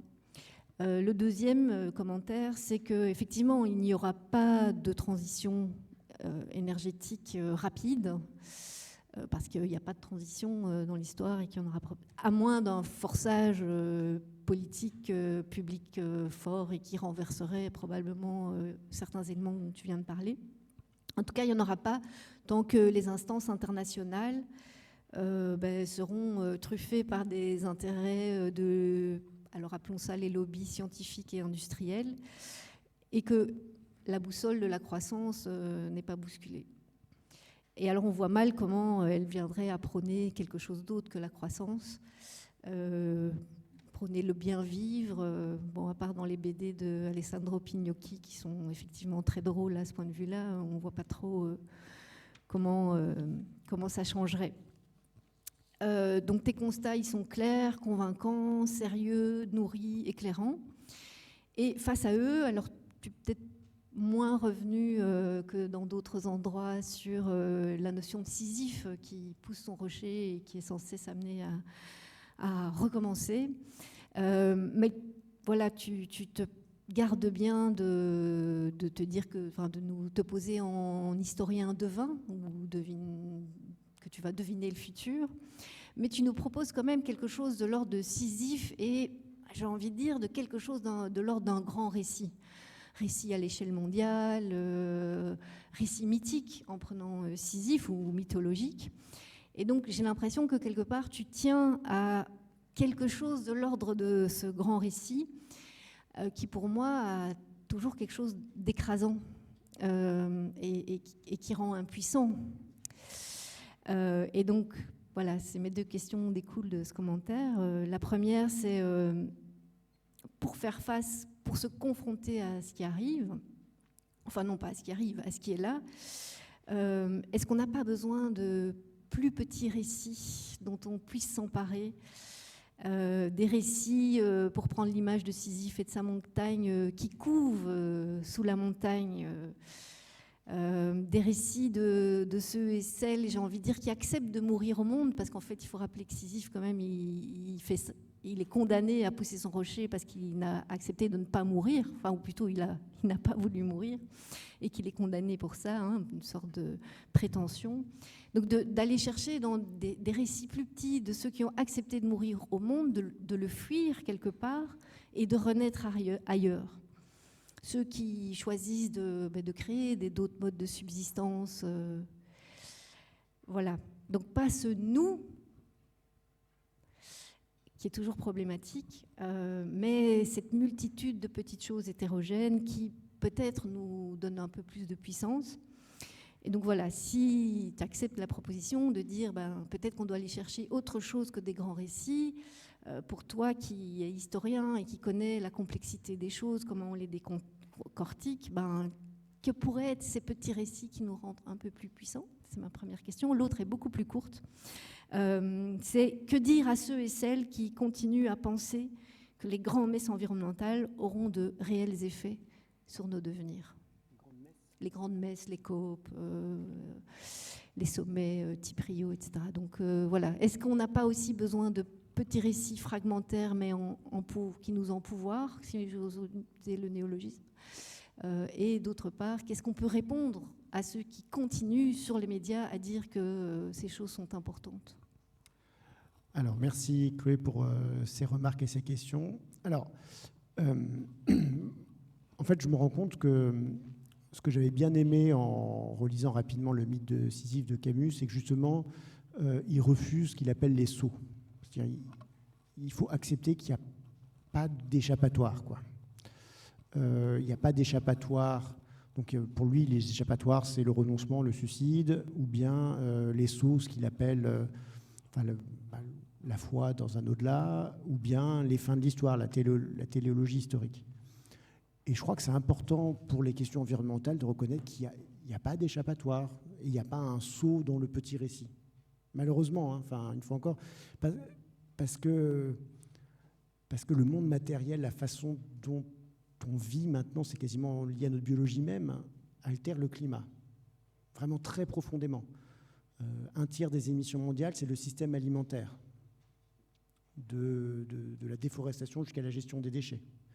Alors, évidemment, on peut faire mieux, on peut faire de l'agroécologie à petite échelle, etc., bien sûr, mais ça aura quand même un effet sur le climat. C'est lié à la matérialité même d'être 8 milliards et puis d'avoir une économie capitaliste, etc. Fondamentalement, il y a quelque chose d'énorme et d'écrasant, et je crois que c'est important de le reconnaître et de ne pas imaginer qu'on puisse vraiment modifier cela, quoi, en tant que chercheur, Voilà, c'est un peu déprimant. Enfin, je ne sais pas si c'est désespérant, mais je crois que c'est juste faire preuve de réalisme sur ce qu'on peut faire. Et après, une fois encore, je pense que par rapport au petit récit, évidemment, le climat, vu que c'est à l'échelle mondiale, le CO2 s'accumule dans l'atmosphère à l'échelle mondiale, ça a nécessairement cette dimension écrasante qui aplatit les différences entre le CO2 de subsistance du bol de riz et le CO2 du SUV dans un pays riche. Ce n'est pas du tout le même CO2, et pourtant, au final, si, c'est bien le même CO2 dans l'atmosphère. C'est très bizarre. Bon. Alors, pour contrer ça, je pense que là, pour le coup, effectivement, les grandes messes climatiques ont eu un rôle problématique. Moi, j'étais frappé de voir que, par exemple, quand il y a eu une convention climatique, convention citoyenne sur le climat en France en 2019, on a eu des propositions très intéressantes. Alors, elles étaient d'ordre sisyphéenne, dans le sens où elles ne vont pas régler le problème, mais au moins, ça allait dans la bonne direction. On interdit la publicité pour les voitures. Ça peut se faire dès demain. Bon, ça ne va pas être révolutionnaire, mais ça va dans le bon sens. On réduit la vitesse sur les routes. Pareil, c'est pas révolutionnaire, mais ça va dans le bon sens. On fait des voitures plus petites. Pas révolutionnaire, mais au moins, ça a un effet tout de suite. Ça va dans le bon sens. Voilà, donc, pour le coup, quand on a... Alors, je ne sais pas si c'est des petits récits, mais en tout cas, quand on a une vision plus démocratique de la chose, en fait, on voit qu'il y a des bonnes positions qui émergent. Et ça, je crois que c'est important parce que souvent, dans les cercles soi-disant éclairés, on a l'impression qu'il y a des gentils technocrates qui voudraient le bien de l'humanité, et puis malheureusement, il y a le peuple qui râle, qui fait des gilets jaunes, etc. Et c'est une vision qui, à mon avis, est hyper dangereuse politiquement et qui, en plus, ne correspond pas à la réalité, parce que quand on pose vraiment la question, quand déjà les gens sont bien informés et qu'on leur pose, voilà, qu'est-ce qu'il faut faire, a priori, il y a des choses très intéressantes qui émergent, quoi. Donc voilà, je ne sais pas si c'est des petits récits qui peuvent nous encourager, mais en tout cas, l'idée que, oui, effectivement, c'est à des échelles plus petites, comment on organise sa vie, qu'il y a des leviers importants. Mais une fois encore, je crois qu'il faut reconnaître que ça ne sera que des demi-solutions, des ersatz de solutions, et je crois que c'est important de le reconnaître pour les pousser d'autant plus qu'elles sont seulement limitées, quoi. Alors pour les grandes messes, j'ai rien à dire, enfin, comment dire, je pense que c'est important qu'il y ait une discussion internationale sur ces questions, parce qu'évidemment que, comment dire, pourquoi on ne fait pas grand-chose, c'est aussi parce que chacun des pays représente assez peu d'émissions finalement, et donc on n'a pas intérêt à limiter leurs émissions si d'autres ne le font pas à côté. Enfin, je veux dire, c'est sûr que ça joue un rôle très important dans la procrastination générale. Donc les négociations multilatérales sont hyper importantes. Le problème, c'est que depuis, dès le début, en fait, elles ont pris un pli qui a conduit aux dernières COP qui se sont faites dans des pays pétroliers où ça a servi à faire des deals pour les compagnies pétrolières. Voilà, c'est quand même très problématique. Donc, et je dirais qu'il ne faut pas imaginer que c'est un détournement des COP par les intérêts pétroliers, parce que, il y a ça évidemment, mais dès 92, celui qui organise, le secrétaire général de la COP, c'est un monsieur qui s'appelle Maurice Strong, qui est un industriel du pétrole canadien et qui est le grand promoteur de ce qu'on appelait à l'époque le développement durable. Et le développement durable, c'est de dire qu'il faut que les entreprises fassent partie de l'expertise et des solutions. Ça peut se défendre. Elles créent les problèmes, il faut qu'elles trouvent les solutions. Le problème, c'est que ça a donné les émissions négatives, parce que voilà, s'il y a autant d'experts des fossiles, y compris dans le groupe 3 du GIEC, c'est parce que depuis les années 90, l'ONU pousse à l'intégration des entreprises dans ces processus en fait, d'expertise. Voilà. Donc, à la fois, c'est très utile, mais il faudrait que ça soit profondément rénové pour que ça puisse vraiment devenir utile. Merci. Évidemment, j'aurais envie de réagir, mais je vais plutôt laisser la parole à Laurence. D'accord, merci. Déjà, je vous remercie pour la conférence que j'ai trouvée passionnante. Donc, moi, j'apprécie beaucoup vos travaux parce que vous adoptez une perspective matérielle. Donc, vous vous intéressez aux quantités de matière et d'énergie, à leur circulation, et ce n'est pas si courant. Donc, je vais rebondir sur cet aspect matériel. L'année dernière, l'ouvrage de John Bellamy Foster, que vous connaissez bien, sur la pensée écologique de Karl Marx, a été publié en français. Et d'ailleurs, cet ouvrage montre bien qu'au XIXe siècle, il y avait beaucoup de débats sur les relations entre les sociétés et leurs environnements. Et parmi les autres auteurs contemporains qui s'inspirent de Marx, il y a Kohei Saito, qui est presque devenu un auteur à succès aujourd'hui. Et donc la première question que j'ai envie de vous poser, c'est est-ce que la pensée de Karl Marx peut nous aider à comprendre la crise écologique contemporaine ? Voilà, alors j'avais une deuxième question, puisque bon, il ne faut pas seulement interpréter le monde, il faut aussi le transformer. Mais vous y avez déjà répondu, c'est est-ce que vous pensez qu'une baisse rapide et importante de la consommation de matière et d'énergie dans les pays dits riches est possible? Et vous avez déjà répondu. Alors, sur Marx Écologie, donc moi, c'est un livre que j'avais lu il y a longtemps, qui m'avait beaucoup impressionné. Pas tant pour la lecture écologique de Marx, qui, à vrai dire, je trouve un peu forcée. Parce que Marx, alors c'est sûr, il a des chapitres qui ont l'air écolo, mais fondamentalement, c'est quand même un grand modernisateur. Il est fasciné par la technologie. Et il explique, par exemple, que la grande industrie sait recycler, à l'inverse de l'artisanat, parce qu'on a des grosses masses de déchets, donc c'est plus facilement valorisable, parce qu'ils sont concentrés. Bon, donc il y a vraiment, à mon avis, comment dire, on a tendance à verdir Marx. Par contre, ce qui était passionnant dans le livre de Bellamy Foster, c'est qu'il donnait à voir tous les auteurs que Marx avait lus pour écrire ces chapitres sur ce qu'on appelait le metabolic rift, sur la rupture métabolique. Et en particulier Liebig. Et en fait, quand on voit l'importance culturelle gigantesque de Liebig à l'époque de Marx, on se rend compte que le personnage important, en fait, c'est Liebig. Et en fait, c'est les agronomes en général et les chimistes qui sont très préoccupés d'un immense problème environnemental de l'époque, qui est la rupture métabolique, qui est la baisse de fertilité des sols liée à la concentration urbaine et au fait qu'on a des grands domaines dans l'agriculture capitaliste vide d'hommes où on ne recycle plus les excréments, tout simplement. Et que ces excréments sont perdus dans des réseaux d'égouts qui commencent à être construits à cette époque. Et donc, ce qui est assez fascinant, en fait, c'est qu'il montre, d'une certaine manière, à quel point le souci environnemental, alors c'est pas le même que le nôtre aujourd'hui, encore que la rupture métabolique, c'est une vraie question aussi encore de nos jours, hein, et les usages des engrais azotés et phosphatés, c'est très problématique pour l'environnement. En tout cas, à quel point, voilà, quand on regarde attentivement les époques passées, on voit qu'il y avait des grands problèmes environnementaux qui étaient réfléchis, discutés et qui étaient centraux. Parce que ce dont on parle, c'est un peu comme un changement climatique de nos jours, hein, c'est très très grave. La baisse de la fertilité des sols, ça veut dire en fait des famines à terme. Donc ça pose des questions essentielles liées à l'urbanisation, à des grandes tendances de l'époque, quoi. Donc ça m'avait vraiment fasciné, j'avais beaucoup apprécié ce livre. Alors c'est sûr qu'à côté de ça, Karl Marx, je pense que la critique du capitalisme est essentielle effectivement pour comprendre la crise environnementale. Enfin, Marx d'ailleurs parle du Sisyphe de l'accumulation. Donc vous voyez, que le capitalisme qui veut toujours accumuler plus, c'est sûr que ça joue un rôle très important dans la crise environnementale. Et je crois qu'un des problèmes des sciences sociales, c'est que la crise environnementale, elle a plutôt servi, en tout cas en France, à dire Marx ne sert à rien. Parce que en fait, le problème environnemental est radicalement nouveau. Ça, c'était un peu la position de Latour. C'est un problème radicalement nouveau. Donc tous les penseurs un peu du passé, structuraliste ou marxiste, finalement, ils ne sont plus adaptés. Et je crois que c'est vraiment c'est pas une bonne démarche, quoi. Et je pense qu'au contraire, parler de capitalisme, en ce moment, c'est extrêmement important, parce qu'au fond, ce dont on parle, c'est comment on régule le capitalisme.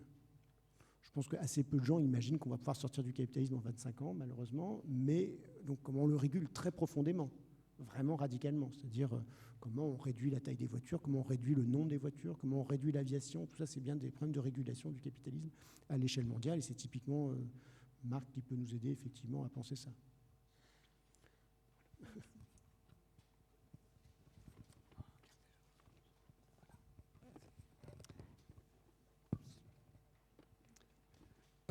Voilà, moi je suis le philosophe de service, donc c'est avec cette casquette-là que je vous écoute. Et j'apprécie beaucoup plusieurs choses, mais comme Laurence, avant tout peut-être, l'accent que vous mettez sur l'importance des flux matériels, les flux de matière, les flux d'énergie, mais aussi corrélativement les flux de matière qui ont non seulement cette pesanteur, cette inertie qui joue un rôle important dans votre lecture aussi de cette histoire, mais qui sont tout simplement des conditions sine qua non d'à peu près toutes nos activités, qu'elles soient économiques, qu'elles soient technologiques, qu'elles soient sociales. Il y a toujours des flux de matière qui sont derrière à soutenir cela. Et l'autre dimension que je trouve très très riche dans votre travail, c'est l'insistance, l'importance sur du temps long. Beaucoup de choses, en fait, vous avez utilisé le terme de chronocentrisme. Aujourd'hui, on pourrait parler peut-être d'instantanéocentrisme ou de présentocentrisme. Cette tendance qu'on a parfois, qu'on peut parfois attribuer aux politiques. Mais pour ma part, je pense qu'en réalité, elle concerne à peu près tous nos régimes de fonctionnement, en tout cas beaucoup d'entre eux. Et donc, vous luttez d'une certaine manière contre ça, probablement comme beaucoup d'historiens. Et ça, je trouve ça très, très intéressant. Alors, ce que je voudrais faire maintenant, c'est peut-être vous partager deux choses et terminer par une question qui est assez basique. La première chose, ça concerne cette courbe en S dont vous avez signalé dans votre exposé l'importance dans les questions de transition. On parle de courbes sigmoïdes ou de fonctions logistiques, de lois parfois même logistiques. Et dans votre livre Sans transition, vous expliquiez bien qu'elle a été redécouverte au début, vers les années 20, par des biostatisticiens américains, et entre guillemets qu'elle a nourri un certain optimisme. C'est-à-dire, c'est justement cette idée que c'est quoi cette courbe en S? C'est une courbe qui nous dit fondamentalement que l'augmentation va s'arrêter. Voilà, que les arbres ne montent pas au ciel. Voilà. On le savait déjà, évidemment, mais c'est mathématisé, donc ça paraît plus fiable. Et donc la première chose, mais que vous savez, mais que je voudrais partager ici, c'est que cette courbe en S n'a pas été inventée, découverte au début des années 20, mais par un Belge, par Verhulst, Pierre-François Verhulst, qui enseignait il y a à quelques centaines de mètres d'ici, puisqu'il était à l'école royale militaire belge et qui se trouvait à ce moment-là à la Cambre. Donc en 1844, Verhulst découvre invente, pour ainsi dire, cette fonction logistique qui va jouer un rôle très très important dans plein de domaines. En fait, c'est assez frappant. Et ce que je voulais signaler, c'est qu'en fait, Verhulst ne voit pas du tout sa fonction avec optimisme. En réalité, il a un regard, j'ai ici quelques citations extraites de son mémoire en 1844. Il regrette les calamités que doit nécessairement amener l'exubérance toujours croissante de la population et l'insuffisance bien avérée aujourd'hui des moyens essayés par les modernes pour y remédier. Comme on écrivait au XIXe siècle, c'est pas mal. Et 2 ans plus tard, dans un mémoire qui parle de la même question, il écrit « Le genre humain tourne dans un cercle fatal, l'excès de la population engendrant la misère, et la misère entretenant à son tour l'excès de la population. »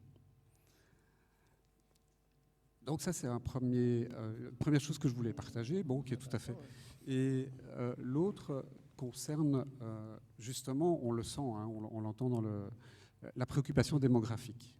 Le fait que la transition a été historiquement, très vite et pendant longtemps, associée à cette idée de transition démographique, ce que vous avez signalé dans votre exposé. Pourquoi c'est intéressant? Parce que cette transition-là, en fait, elle a eu lieu. Elle est en train d'avoir lieu sur un temps long, sur un temps très long, mais on sait maintenant qu'elle a lieu. Et je me suis posé la question, moi aussi j'aime bien aller regarder parfois Ngram Viewer sur Google, donc c'est un outil que offre Google et qui nous permet de voir l'évolution de la fréquence de citations dans des corpus qui peuvent être anglophones, francophones ou encore en d'autres langues. Et qu'est-ce qu'on y voit? En fait, à quel moment est-ce que l'expression transition énergétique commence à prendre le pas, à devenir dominante par rapport à une transition démographique, à l'expression transition démographique, qui, elle, ne décline pas. On n'est pas dans un déclin, mais simplement, c'est vrai que... Alors, je ne sais pas si vous diriez quoi. Vous avez 2000 peut-être ou... Oui, 2011 pour le corpus francophone et 2017 pour le corpus anglophone. Autrement dit, cette question qui est parfois un peu un angle mort, un point aveugle des questions socio-écologiques de la démographie, dans le contexte de la transition, il apparaît qu'elle est quand même bien présente. Et donc ça m'amène à ma question finale, qui est... peut-être je vais l'introduire par quelques... J'espère qu'il n'y a pas trop de personnes désespérées dans la salle. Et j'espère que personne ne va partir en se disant ce que j'ai appris ce soir, c'est qu'il n'y a pas de transition, il n'y aura pas de transition, tout est fichu, et qu'en plus, en prendre conscience ne sert à rien. Je caricature exprès, hein, ce n'est pas ma question. D'ailleurs, il ne faut pas dire ne sert à rien, mais ne suffit pas. Bon. Ma question, c'est est-ce qu'au fond, ce concept de transition n'a pas son utilité, est-ce que ce n'est pas finalement un bon concept qui ne va surdéterminer ni l'optimisme ni le pessimisme, et qui, alors mathématiquement, on sait bien que la fonction logistique découverte par Verhulst, elle est pleine de surprises, elle a plein de développements possibles, donc en fait, ce n'est pas du tout une fonction déterministe, mais bon, ça c'est encore une chose.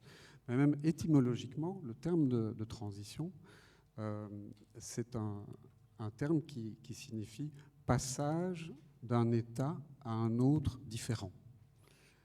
Et d'où les termes, originellement, c'était passer de vie à trépas. Donc trépasser, transir, tout ça, c'est la transition. Passage à un état différent, au fond, c'est assez riche comme concept, ça offre pas mal de possibilités d'imagination, si je puis dire. Pour faire contraste, le mot révolution, étymologiquement, ça veut dire fin d'un cycle et retour à l'étape précédente. Donc voilà, c'est juste ça, ma question. Alors, donc, je ne savais pas que Verhulst était aussi malthusien, en fait. Je n'avais pas compris ça. Il faut savoir que dans les années 20, la courbe en S est appliquée de la même, utilisée pour dire le même genre de choses que Verhulst par Raymond Pearl, qui est un néo-malthusien très important à ce moment-là, où en gros il compare la situation des humains en fait aux mouches qu'il a étudiées dans un bocal et dont il calcule en fait la courbe de croissance, quoi. Donc c'est vraiment d'abord néo-malthusien et ensuite c'est appliqué aux technologies, mais là ça prend un sens très différent parce que là c'est le nouveau qui remplace l'ancien et donc là c'est beaucoup plus en fait un instrument de marketing. L'idée c'est de comprendre, vous êtes un industriel qui va développer un nouveau produit, il faut anticiper la taille de votre marché pour dimensionner vos usines. Donc on peut utiliser une courbe logistique pour imaginer la taille du marché dans les années qui viennent. C'est utilisé pour ça. Voilà. Alors sur le mot transition, alors j'aurais plusieurs réponses à faire. Bon, premièrement, si c'était le bon mot, alors c'est le bon mot d'une certaine manière, puisque tout le monde l'emploie. D'une certaine manière, moi je ne suis pas académicien. En France, il y a une académie française qui définit la langue. Ce n'est pas mon rôle de dire, voilà, si c'est le mot que les gens ont envie d'employer, je n'ai pas grand-chose à dire là-dessus. Mais je fais simplement remarquer que face au changement climatique, ce n'est pas simplement passer d'un état A à un état B, c'est passer d'un état A à non-A. C'est très différent, parce que ce n'est pas simplement un état différent où il y aura autre chose que A. C'est en fait un truc où ce qui définit A est annihilé, a disparu.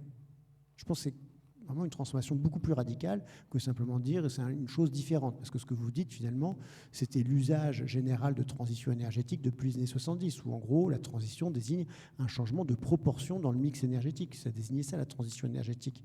Et donc, tout ce qui permettait de faire diminuer la part du pétrole moyen-oriental, et donc d'augmenter la souveraineté énergétique américaine, devenait instrument de cette transition énergétique. Mais ça, c'est une notion qui n'est pas du tout suffisante par rapport aux défis climatiques. Donc voilà, je crois qu'il faut vraiment y faire attention, quoi. Et moi, je pense que si on a un vocabulaire empirique, non pas sur ce qu'il faudrait faire, mais sur ce qu'on fait de fait, avec ce qu'on appelle maintenant les technologies de transition du type panneaux solaires, éoliennes, voitures électriques. Qu'est-ce qu'on fait ? On ne fait pas une transition énergétique, dans le sens où toutes ces technologies dont je vous ai parlé, elles dépendent largement des fossiles encore. Ce qu'on fait, c'est qu'on diminue l'intensité carbone de l'économie, ni plus ni moins. On a besoin d'émettre moins de CO2 pour rendre un service énergétique, etc. Et je crois que c'est important de présenter les choses comme ça, parce que là, on comprend alors à quel point le moment qu'on vit technologiquement n'est pas si révolutionnaire que ça. Parce que ça fait longtemps qu'on diminue l'intensité carbone de l'économie. Et on a déjà eu des succès, enfin les industriels ont connu des succès extraordinaires par le passé. Je vous donne un exemple. Quand un industriel américain ou anglais ou européen met au rebut une vieille machine à vapeur et le remplace par un moteur électrique, il divise par 10 l'intensité carbone de la force mécanique dans ces industries. Ça se fait surtout pendant la Première Guerre mondiale et un peu après. Bon. De nos jours, quand on remplace une centrale à gaz par des panneaux photovoltaïques, on divise par 12 l'intensité carbone de l'électricité. Ce qu'on vit n'est pas fondamentalement nouveau. Et je pense qu'en fait, ce qu'on appelle transition énergétique de manière beaucoup trop légère, en fait, d'un point de vue historique, moi j'appellerais ça progrès technologique. Ni plus ni moins, ou efficacité énergétique si vous voulez. Mais ce n'est pas une transition énergétique, une fois encore. Voilà. Je pense que c'est important. C'est un sujet tellement majeur, où il s'agit de quantité, il s'agit vraiment d'enjeux colossaux. Ça vaut le coup d'être vachement rigoureux sur cette sémantique-là. Sachant, moi, que je vois que transition énergétique, c'est tellement facilement récupérable par des gens qui n'ont pas envie de faire grand-chose. Enfin, je veux dire, c'est extraordinaire comment, après 2015, tout le monde est devenu en transition, quoi. Y compris Airbus a un plan net zéro de transition. Enfin, ça pose question quand même sur un mot qui est aussi facilement récupérable dans tous les sens, quoi. Voilà. Et simplement, je pense que si on veut être rigoureux, c'est diminution d'intensité carbone, le mot correct. Alors après, c'est sûr que ça ne fait pas une politique, ce n'est pas un beau slogan, mais de fait, c'est ce qu'on fait. Merci. Voilà, merci beaucoup. Je vais commencer par dire à quel point je suis fasciné par votre capacité à tordre le cou à des croyances même scientifiques parfois, souvent. Et donc une première question que j'ai, moi, c'est votre rapport à la science, en fait. Et comment la science est structurée, comment elle est financée, comment elle est manipulée, comment elle est utilisée. Enfin, j'ai l'impression qu'en fait, vos travaux, ils parlent aussi de ça. Ils parlent de comment la science peut s'égarer, peut se tromper et peut parfois retrouver des chemins plus vrais. Et donc, je voulais peut-être entendre vos réflexions là-dessus. Puis une deuxième chose que je voulais soulever, votre propos, il est vertigineux, en fait, pour le grand public. On vous a d'ailleurs souvent accusé de plomber l'ambiance. Et je crois que la conférence d'aujourd'hui n'y aura sans doute pas dérobé. Mais moi, ce que je voudrais... ce que, en fait, vos réflexions m'ont inspiré, et vous allez me dire si je suis sur le bon chemin ou pas par rapport à ce que vous pensez, mais c'est l'écologie que vous proposez, enfin celle en tout cas que vous présentez comme une écologie de Sisyphe, c'est pas une écologie défaitiste, c'est pas une écologie pessimiste, c'est une écologie qui critique du faux optimisme, en fait des faux optimistes. C'est des faux optimistes ou optimisme, ceux qui paralysent l'action. Ce n'est pas une écologie qui prône un effort sacrificiel, mais c'est une écologie qui dénonce la croyance qu'on peut échapper aux conflits, aux choix difficiles, aux renoncements matériels, aux impacts climatiques qui nous attendent. Ce n'est pas non plus une écologie anti-technologique, mais c'est en fait une écologie qui rejette la croyance messianique d'un grand soir technologique. Donc au final, moi j'ai envie de dire, je crois que l'écologie que vous nous avez présentée, l'écologie de Sisyphe, c'est une écologie, c'est un réalisme motivant en fait. C'est celle qui nous invite à agir maintenant et sur tous les fronts pour essayer de faire face à ce qui nous arrive. Voilà. Écoutez, merci. C'est tellement ce que j'aimerais effectivement que les gens comprennent de ce que je raconte que j'en ai oublié votre première question. La science.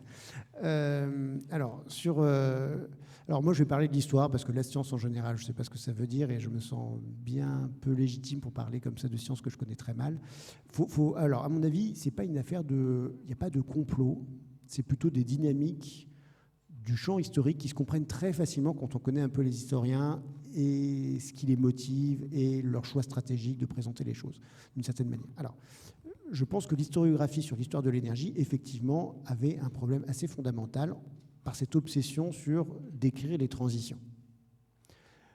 En même temps, quand on voit d'où vient l'histoire de l'énergie, on comprend pourquoi ils font ça. Au départ, c'est ces historiens de l'économie surtout. Et ce qui les intéresse, c'est comprendre les racines de la croissance économique, de la révolution industrielle, du développement au XXe siècle. À partir de là, ça fait sens de regarder les choses en relatif. Ça fait sens de se focaliser sur le charbon en 1900, par exemple. C'est vrai que le charbon en Belgique en 1900, c'est très important pour comprendre l'économie belge, bien sûr. Par contre, de ce fait, ils regardent moins les choses qui paraissent ringardes, comme le bois, quoi. Donc, je pense que ça joue un rôle très important. C'est que la génération précédente, c'était plutôt des historiens de l'économie qui s'intéressaient à une question précise, qui est tout à fait légitime. Hein. Et si on s'intéresse au climat, forcément, on a un autre regard sur le même matériel, quoi. Et ce qui compte, c'est pas tant les parts relatives, mais les valeurs absolues. Voilà. Donc ça, je pense que ça joue un rôle important. Ce que j'ai fait sur les étais de mine, sur tout le charbon qui sert à faire l'acier, qui sert à brûler le pétrole, c'est d'une très grande banalité au fond. C'est prendre les analyses cycle de vie, ce que tout le monde fait maintenant de nos jours, et l'appliquer à l'histoire. C'était ça simplement la méthode. Donc je pense que c'est lié au fait que c'est une génération plus tardive où on est abreuvé de discussions sur l'analyse cycle de vie, la voiture électrique, etc. Forcément, ça invite à poser de nouvelles questions sur l'histoire, quoi. Voilà. Et c'est vrai que ce qui me troublait beaucoup, c'est à quel point on n'arrêtait pas de parler de transition du passé, alors qu'on voit bien que maintenant, on a énormément de mal à faire cette transition. Donc je me dis bien, il y a un truc bizarre dans les transitions du passé, quoi. Donc je pense que ça joue un rôle. Ça, c'est j'ai envie de dire, la raison la plus noble de l'état de l'historiographie des années 1980-90. Après, il y a des raisons moins glorieuses. Vous êtes un historien de la machine à vapeur en Angleterre dans les années 90-2000. Personne n'a rien à faire de ce que vous racontez. Si vous vous transformez en expert de la transition énergétique, ce que certains collègues ont fait, d'un seul coup, ça devient très intéressant. Vous devenez historien de la transition énergétique et vous allez aider les gouvernements à faire advenir une transition énergétique parce que vous savez comment est advenue la précédente transition énergétique. Ça a été le mouvement qui a opéré ce qu'on appelle les Transition Studies, qui part vraiment de ce truc-là, quoi. Voilà. On est les experts des transitions passées, on vous explique combien de temps ça va prendre, comment on l'accélère, etc. actuellement. Donc là, c'était plutôt une opération stratégique, tactique, et ça a très bien marché. Ils ont reçu énormément d'argent de l'Union européenne, etc. C'est quelque chose qui a été très très bien financé. Et j'avais une troisième raison. Une troisième raison, un peu structurelle, les historiens universitaires ont tendance à se spécialiser sur une matière. Donc vous avez des historiens du bois, des historiens du charbon, des historiens du pétrole. Et ce faisant, en fait, ils ne regardent pas trop ce qui se passe à l'intersection. Donc cette tradition mono-énergétique, vous êtes un grand spécialiste du bois au XVIIIe siècle, vous êtes le spécialiste anglais ou français du charbon au XIXe siècle, etc. Ça, c'est lié à la spécialisation, c'est lié aux dynamiques universitaires. Voilà. Donc ça, il y a des raisons, j'ai envie de dire, aussi un peu structurelles.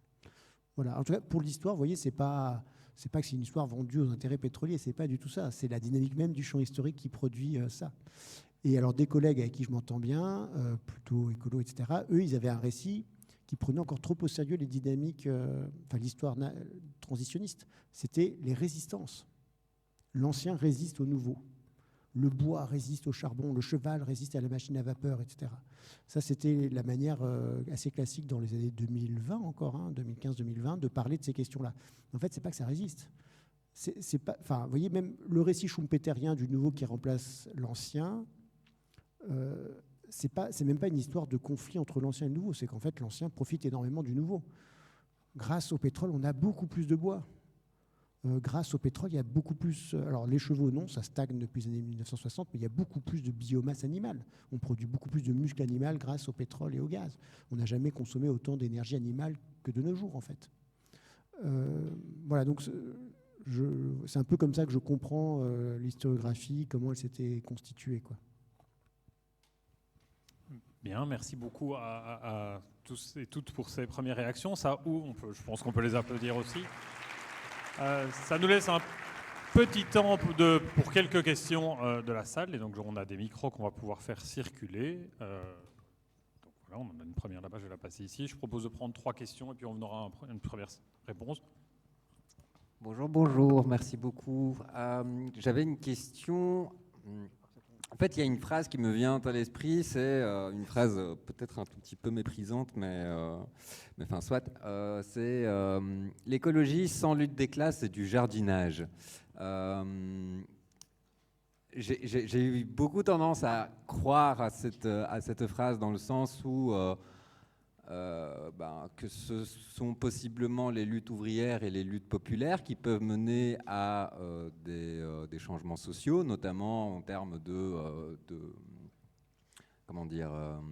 sobriété, par exemple. J'ai regardé une interview de Olivier Amand, je crois, qui parlait que les Français sont prêts pour la transition écologique à peu près. Enfin, il y a eu des sondages qui sont passés. Du coup, j'aimerais avoir votre avis sur cette question. Comment envisager l'écologie et est-ce que la lutte sociale, penser la lutte sociale à travers l'écologie, c'est une bonne question à se poser ou est-ce que c'est juste un problème de gauchiste, quoi? Alors non, je ne crois pas que ce soit qu'une question de gauchiste. Enfin, en gros, c'est ce que vous disiez. Je crois que c'est assez réaliste de penser qu'il y a plein de choses qu'on ne saura pas vraiment, qu'on ne saura pas décarboner avant 30 ans. Donc la question clé, c'est la répartition. Et je trouve que vraiment le climat devrait être un moteur extraordinaire de cette question de la redistribution des richesses et des usages du carbone, quoi. Ça devrait être vraiment quelque chose d'absolument central en fait dans toutes les questions environnementales et climatiques. Voilà. Donc non, je suis assez d'accord avec cette interprétation-là. Par contre, ce qu'il ne faudrait pas, c'est que on ait une sorte de saut, là, pour employer le terme de Camus, en disant en fait, il suffit de sortir du capitalisme. Non, en fait, c'est malheureusement bien plus compliqué que ça. Parce que sortir du capitalisme, ça peut assez facilement s'imaginer. Sortir du carbone, franchement, il y a plein de choses. Moi, je ne vois pas du tout comment on va faire, quoi. Voilà. Ce sera plus dur de sortir du carbone que du capitalisme quand on y réfléchit sérieusement. Enfin, là, ça n'a rien à voir, quoi. Merci. Je vais prendre une autre question. Est-ce qu'il y a quelqu'un d'autre qui souhaite il y avait la... Oui, pardon, excusez-moi. On va vous apporter un micro. Puis je viendrai chez vous juste après. Bonsoir. J'ai une question concernant la transition. Deux questions réellement. Une première question sur est-ce qu'on ne va pas devoir être confronté à une transition contrainte, dans le sens où on parle beaucoup de peak oil, comme quoi on aurait atteint un maximum de production de pétrole, alors que semble-t-il, on voit qu'on en consomme toujours plus. Mais que pensez-vous de ça? Est-ce qu'en effet, par rapport à une production de pétrole qui viendrait à baisser, on ne va pas être confronté à devoir faire une transition énergétique?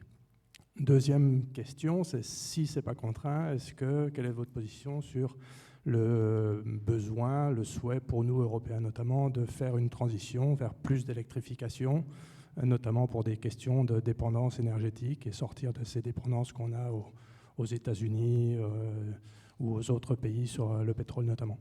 Merci. Alors, moi, sur ces questions-là, je n'ai pas un regard particulièrement d'expert.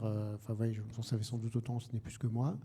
De ce que je comprends, on a sous le sol énormément de carbone, surtout sous forme de charbon, pour faire exploser nos objectifs climatiques. Donc, il faut laisser, si je me souviens bien, je crois quasiment tout le charbon, les 3/4 du pétrole, des choses comme ça, pour ne pas dépasser les 2 degrés, par exemple. Donc, vraiment, on a énormément de carbone, on peut transformer la terre en fournaise avant d'atteindre malheureusement, j'ai envie de dire, l'épuisement des mines.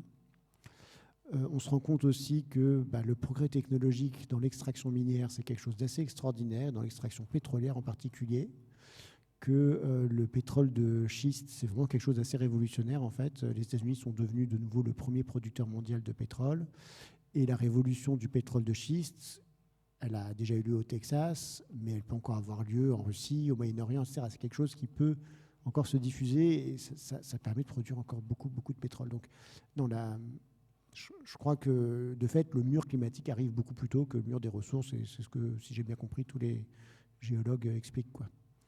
Après, c'est vrai que du point de vue de l'Europe, vous avez raison, il y a un enjeu stratégique à sortir de la dépendance au pétrole et au gaz. Et donc ça, c'est quelque chose qui explique aussi pourquoi l'Europe est un peu plus allante que d'autres pays, mine de rien, sur ces affaires-là. Je veux dire, si l'Union européenne est le chevalier blanc du climat, en tout cas se présente comme le chevalier blanc du climat, c'est peut-être pour le climat, mais c'est aussi parce qu'il y a un intérêt bien compris à essayer effectivement d'électrifier au maximum. Alors, l'électrification, c'est sûr, ça donne une économie plus efficace et moins intense en carbone. Mais il faut vraiment faire attention. Moi, ce qui me frappe, c'est qu'il y avait une publicité pour EDF là, dans le métro il n'y a pas longtemps, c'était l'électrification, ça ne fait que commencer. Non, l'électrification, ça existe depuis très longtemps, ça existe depuis le début du XXe siècle, et que je sache, ça n'a pas fait diminuer les émissions. Il y a un tel effet rebond dès qu'on électrifie, c'est tellement extraordinaire l'efficacité que d'un seul coup, on se met à consommer beaucoup plus de choses. Donc là, en ce moment, on a évidemment le cas des data centers qui est spectaculaire, mais regardez le bête moteur électrique. je me suis amusé un peu à faire des statistiques sur le nombre de moteurs électriques. En fait, comment dire, des moteurs électriques, il y en a absolument partout. Rien que chez moi, je crois que j'avais une vingtaine de moteurs électriques. Il y a les pompes des réfrigérateurs, plein de gadgets où il y a des moteurs électriques, etc. Dans une voiture, il y a encore une vingtaine d'autres de moteurs électriques. De partout, il y a des moteurs électriques. On a des milliards de moteurs électriques sur la planète, quoi. Et donc, de nos jours, les moteurs électriques, c'est 6 gigatonnes. L'électricité qui sert à faire tourner le moteur électrique, selon l'AIE, c'est 6 milliards de tonnes de CO2 par an. C'est 3 fois les émissions avant l'invention de l'électricité, enfin avant l'usage de l'électricité, quand on utilisait des machines à vapeur qui étaient hyper inefficaces. Voilà. Donc il faut vraiment voir que l'électrification, elle a beaucoup cru. On était à 8%, je crois, en énergie finale, d'électricité dans les années 70. On est à 20 et quelques pourcents maintenant. Ça a beaucoup cru et les émissions n'ont aussi fait que croître. Donc l'électrification, c'est très bien, mais si on n'arrive pas à gérer l'effet rebond par de la taxe, par de la réglementation surtout, ça rendra l'économie plus efficace, quoi, en termes de carbone, mais ce n'est pas du tout dit que ça réduise les émissions de CO2. Et d'ailleurs, ça va ralentir aussi la question du pic pétrolier. D'une certaine manière, l'électrification du parc automobile, ça permet de se rendre beaucoup plus résilient face au pic pétrolier et donc de continuer le système automobile très longtemps. Et d'ailleurs, la voiture électrique, au départ, c'est ça. Pourquoi c'est en Chine qu'il y a autant de voitures électriques? Parce que très tôt, ils ont compris que c'était une manière d'être beaucoup moins vulnérables sur le pétrole qu'ils importent énormément. Alors du charbon, ils en ont plein national. Enfin, c'est d'abord une technique de souveraineté énergétique pour la Chine, la voiture électrique, avant d'être une technique climatique. Il y a encore une question ici, je vais vous... Merci pour tous vos apports, j'ai été très intéressée. Je me demandais si vous présentez vos travaux auprès des politiques et des décideurs, des décideuses. Alors la réponse est non. En fait, je pense que certains en ont entendu parler, mais ça ne les intéresse pas trop parce que c'est vrai que c'est une analyse très matérialiste au fond et ils ne savent pas trop. Enfin, je ne pense pas qu'on puisse en faire grand-chose en fait en termes de programmes politiques, etc. En tout cas, étant donné les partis politiques tels qu'ils existent actuellement. Par contre, ça intéresse plutôt des fonctionnaires. J'avais fait une conférence à la DG Énergie Climat en France. Alors, je leur apprenais des détails historiques, mais fondamentalement, ce que je raconte, ils le savent déjà. Ce matin, j'étais à la DG Énergie de la Commission européenne. Bon, ils n'étaient pas globalement surpris du message général. Enfin, je veux dire, il ne faut surtout pas imaginer que c'est une sorte de manque de connaissances qui fait qu'on ne fait pas grand-chose. On sait très très bien tout ça. Il n'y a aucun doute sur le fait qu'on ne va pas décarboner l'économie européenne en 2050. Ils le savent parfaitement. Donc, mais une fois encore, il y a un fort décalage entre des hauts fonctionnaires qui travaillent, j'ai envie de dire sérieusement sur les données, etc., et puis un personnel politique qui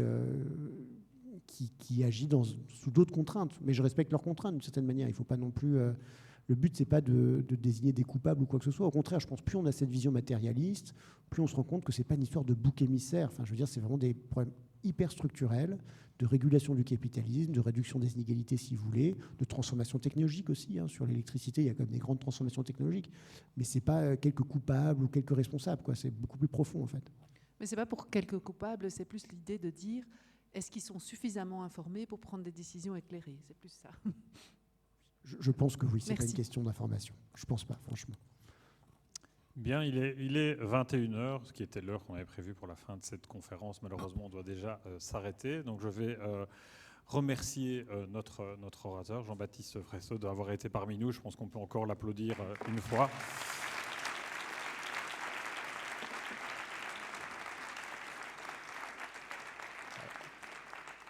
Donc les deux derniers messages, c'est d'abord un remerciement à toutes les personnes qui ont contribué à l'organisation de cette soirée. Je pense qu'elles ne sont pas là parce qu'elles sont justement dans le hall. C'est en particulier Aline Duvivier et Louise qui nous ont beaucoup aidés avec toute la cellule com de notre faculté à organiser cet événement sur le plan logistique, pratique, communication.